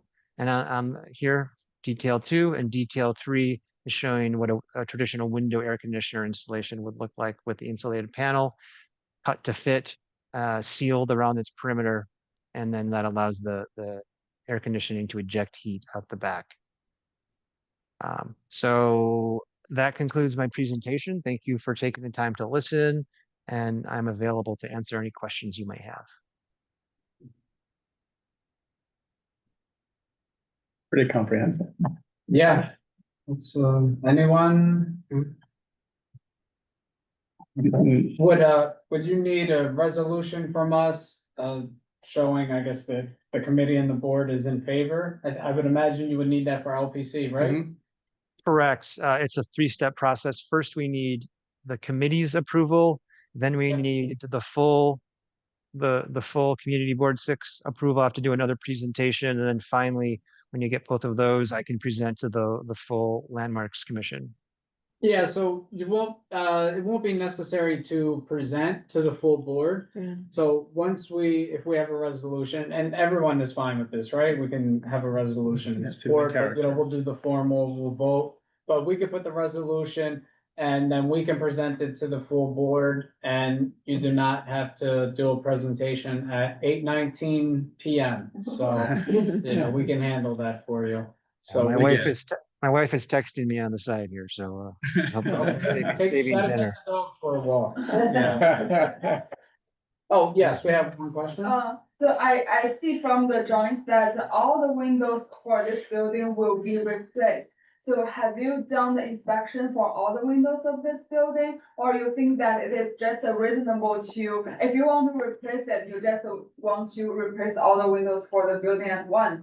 And also this is a co-op building, and has this plan been approved by the board of the co-op? So the drawings have been approved by the board of the cooperative, but what a window master plan allows is an expedited approval of these windows for when an individual shareholder wants to replace their windows and pay for their windows. Alternatively, the entire co-op, the co-op board could decide that this was a major capital project that they wanted to, execute, and that's up to them. Either could be done. This just allows the approval, they don't have to go through the window approval design process to do that. They can do that whenever they want. I believe the current plan is for them to allow individual shareholders to proceed. There are a number of shareholders that have been waiting for this process to be completed, probably 8 to 10 different apartments, at which point the board can then decide to do the rest or not. The point is that we've got pre-approved windows that they can, replace their windows with, which most buildings have because that aren't landmarked. Okay. Well, and you need the resolution as soon as possible, correct? Correct, yeah. Okay. All right, so. I move that we pass a resolution, no objection to the plan. A second that. Okay. Go through the roll call. I'll do a roll call vote. Committee members, when I call your name, please respond in favor, oppose, abstain, or not entitled. Neil Barclay. In favor? Daniel Bernstein. In favor. Thank you. Robert Farfan. In favor. Thank you. Rabia Iqbal. In favor. Thank you. Paige Judge. Paige, I see you're with us, so you're able to unmute?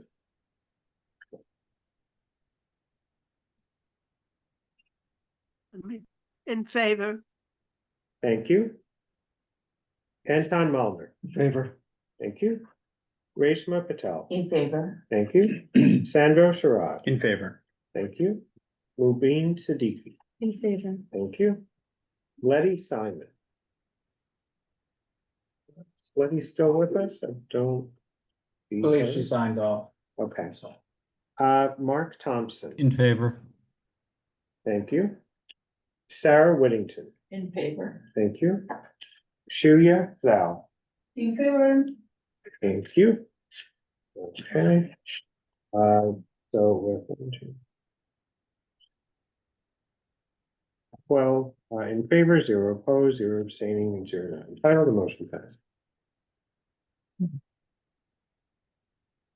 Great. So will you be sending me a formal email or notification that I can present to Landmarks?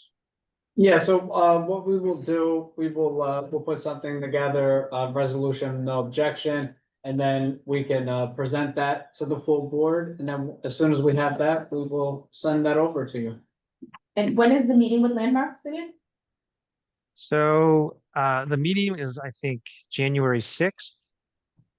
Okay, January so if 6th we, and- yeah, Sorry, go ahead. our full board is on the 10th of December.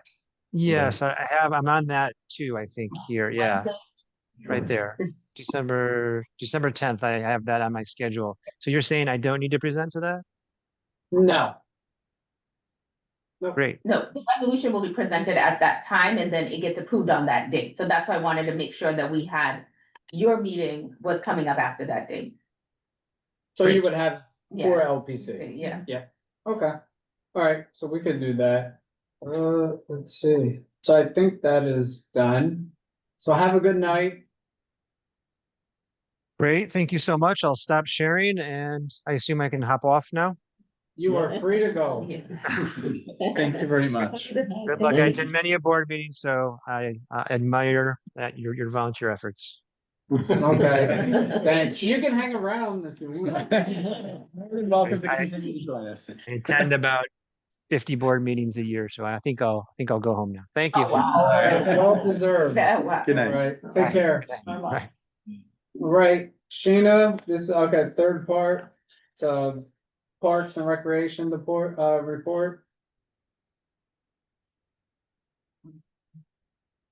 Sheena's still there, it's okay if she She is. is here, yeah. Good evening again, everyone. Yeah, I'm still here. I'm still here.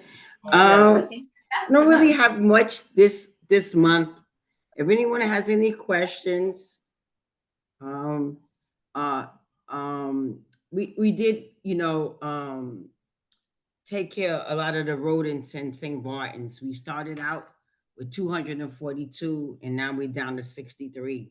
So that's, a big, huge accomplishment for St. Barton's Park. And we're still working in Stuyvesant, trying to, keep down the rodent activity there. Robert McLean has been working there, and so is my staff.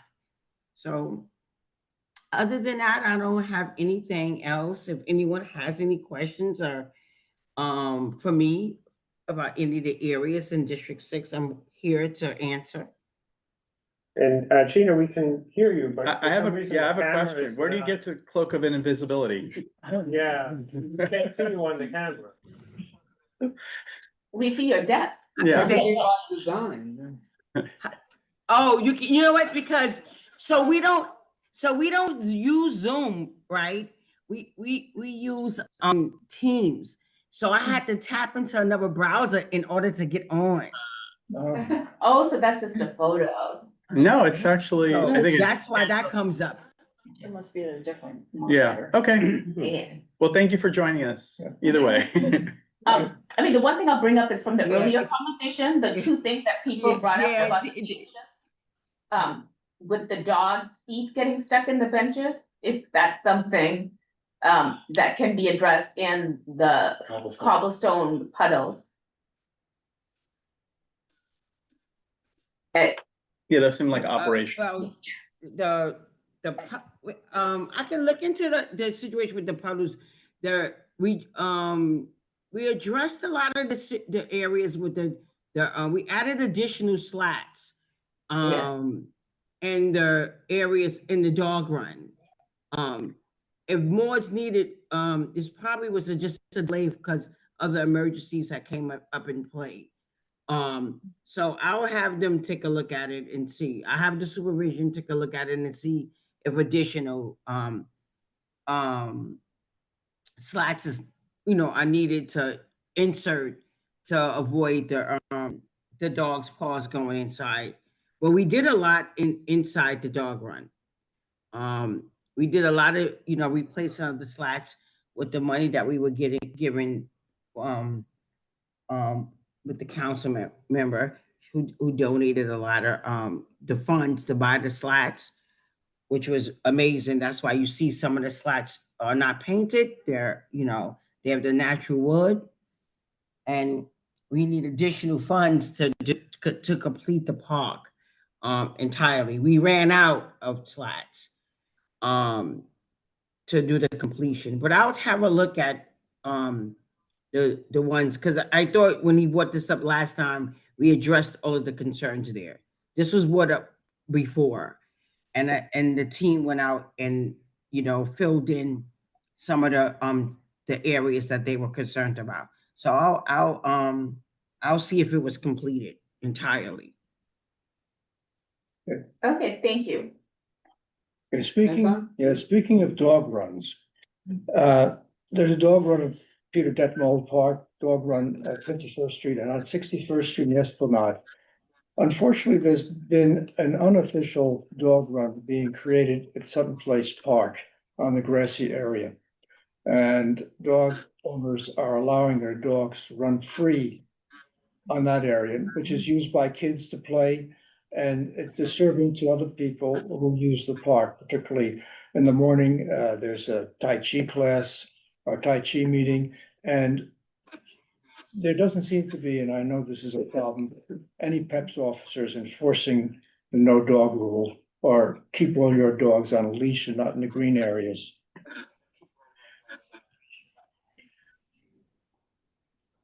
So our PEP team, really, they don't start until, I believe it's either 9:30 or 10:30 now. They don't come on. They change shift during the off-peak season. They're not in early at all. And that's why we try to recruit more, PEP officers, because there's currently a shortage. A lot of the PEP officers move on to either corrections or NYPD. So we're in a trying to, bring on more additional PEP officers, but at the time, because of, short staff, their schedules are either, I think 9:30 or 10:30 they stop. I did put signage in certain places. We have I've ordered signs, I've replaced signs because some of the people, removed the signs because they wanted to go on the lawn. It's really, really a hard task to catch especially early in the morning. Especially if we don't have exact time, and then I have to schedule something. So if we have an exact time, I can try to schedule a PEP to come, but I can't say that they'll do it all the time due to the, the shortage in staff.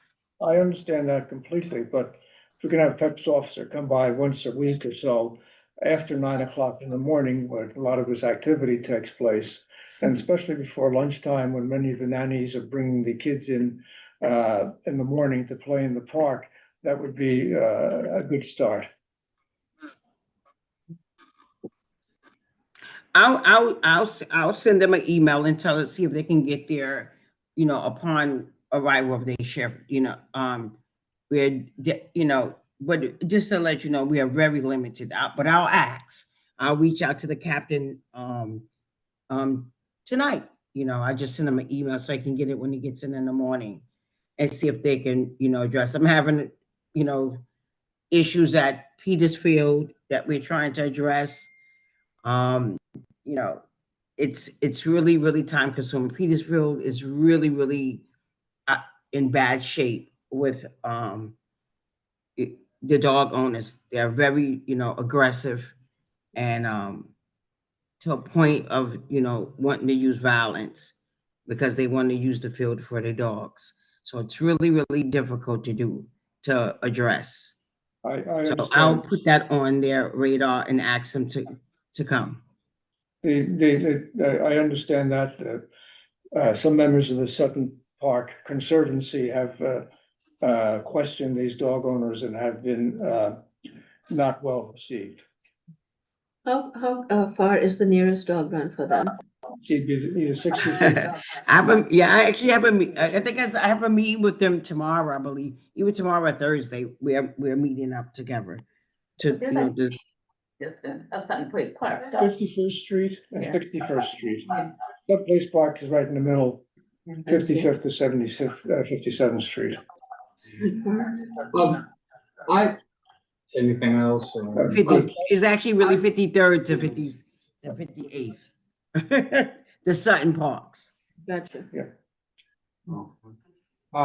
Because I had a question. It looks like we missed this from the conversation about the new park house, but this would be something that Sheena may have an answer for. So the gardeners of Stuyvesant Square Park, they were asking about requested storage for the tools that they use when they do their work in the park.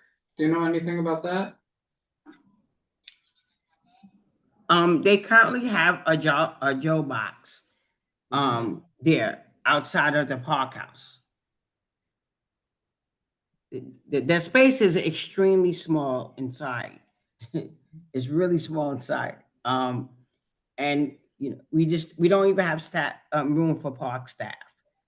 So they have a Joe box outside of that. Yeah, I know. For their tools. Yeah, it's really difficult. I mean, they're very, very dedicated to the park. But I know that they had asked about extremely. About storage. So you said there's already one box. There's no possibility of additional storage. They probably can add it. A second one inside the dog one. It's just really no space.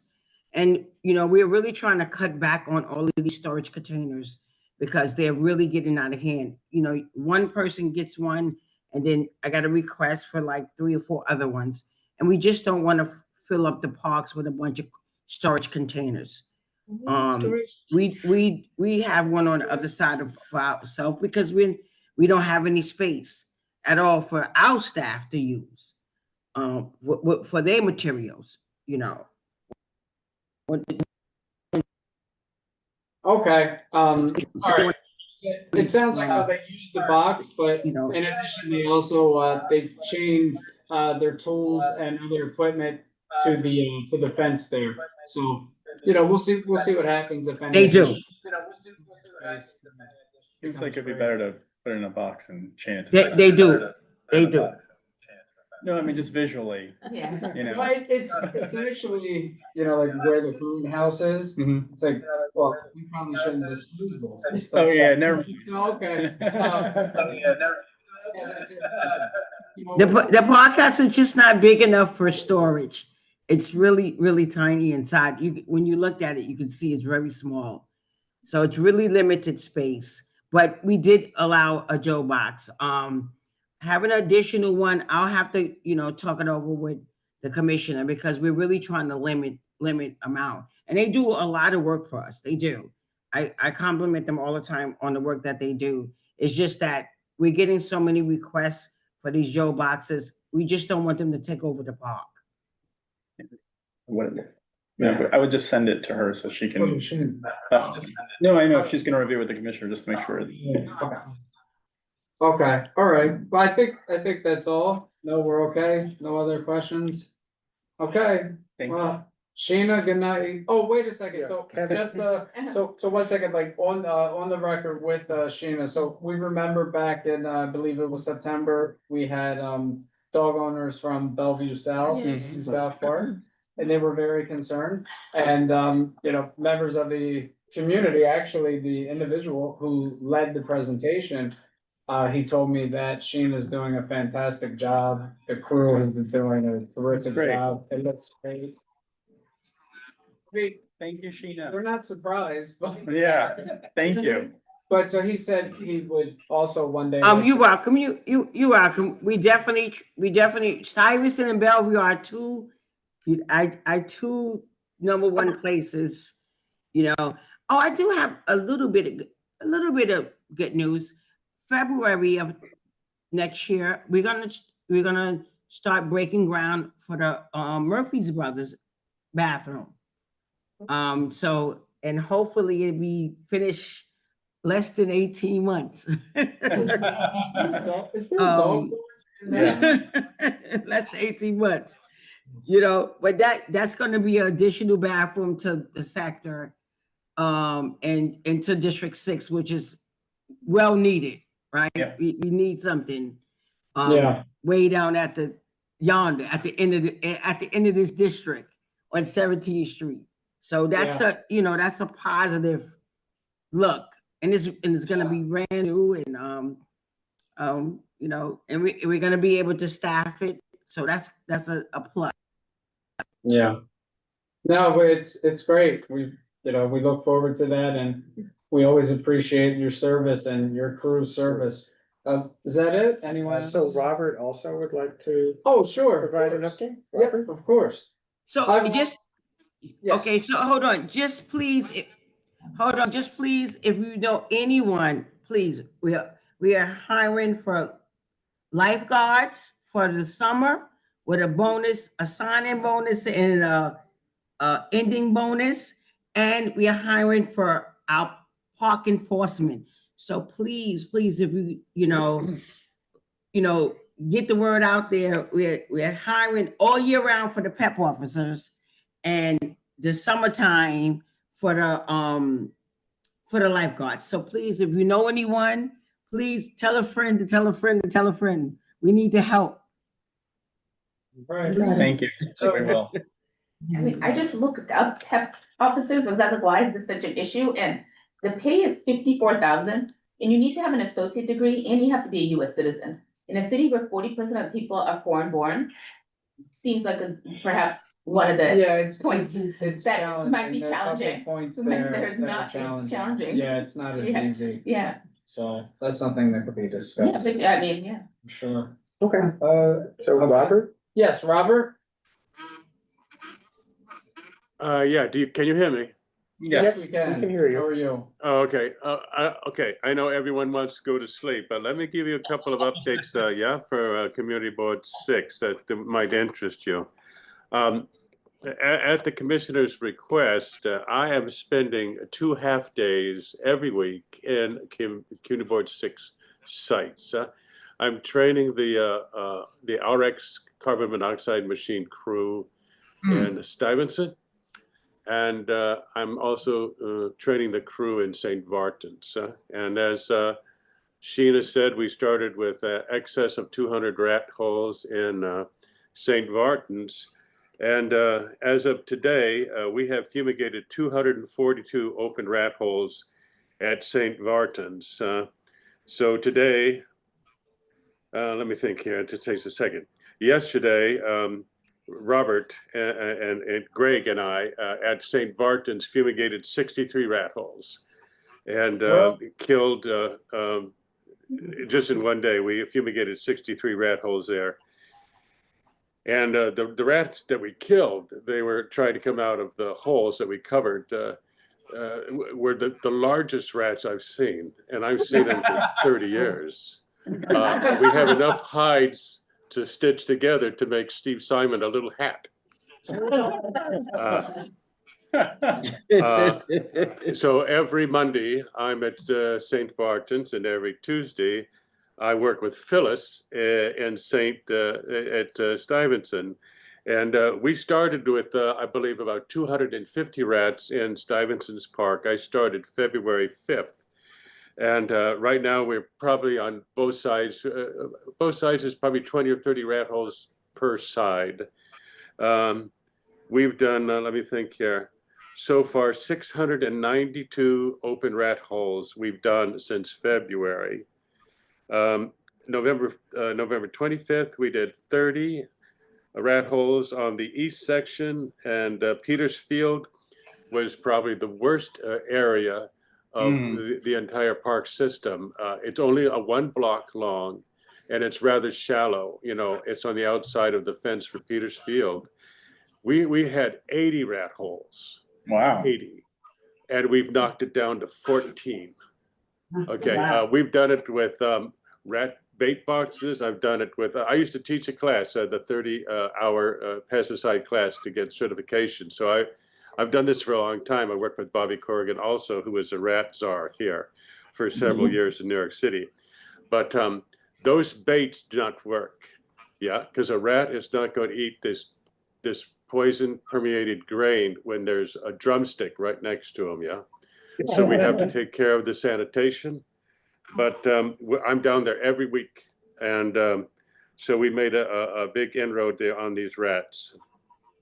But this carbon monoxide machine is probably the most effective system I've ever used, yeah, compared to the dry ice, or compared to the bait boxes, or compared to the granulated poison bait that we used to put down the burrows. So far, we've done a pretty good job of knocking the rats down.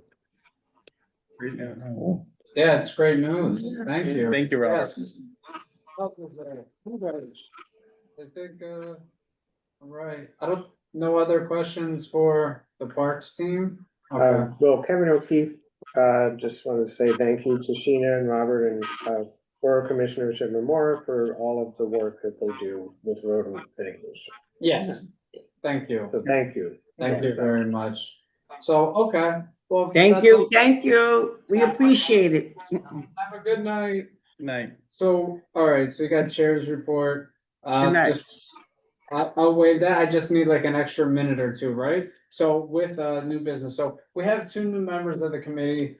You know, they started in September, right? But we never had a chance to actually introduce them because, you know, we kind of want to hurry these meetings up. But I've realized that this meeting is not going to end. Yeah. So would you like to introduce yourself just to the committee and, you know? I feel like I've met most people by now, but hi, Daniel.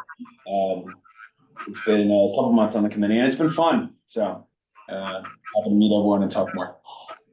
Welcome. Hi, my name is Shuya, and my background is architecture and historical organization. Glad to meet with everyone and work with everyone. It has been really fun working here. All right. You're welcome. Well, thank you. All right, thank you both. Neil, is item 4, the discussion of resolution supporting, is that it?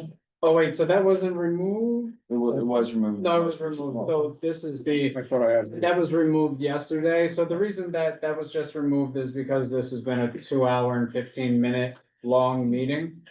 So And so for January. it'll be 3 hours. and Yeah, okay, 15 got it. minutes. Just checking. You know, I can't understand this. When I run the bulk, it goes 4 hours. Yeah, because this is short, right? Yeah. This is nice. This is Yeah. easy. You're like, this is an easy meeting.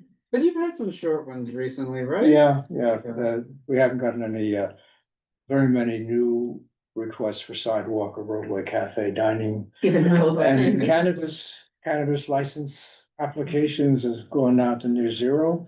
So, yeah, the meetings are a little bit shorter, a lot shorter. Okay. Well, that is all that I have. I don't believe we need a motion to end this, correct? Well, we need a motion to adjourn. but Motion to adjourn. we don't There you go. Need a second. Yeah, okay, so this meeting is adjourned at 8. Well, I'll make the motion to adjourn, so we have. Okay, Because I adjourn. don't think anyone made one. Yeah. Oh, he did, I did, okay. All right, good night. Thank you. Good night. Bye. Bye, everyone.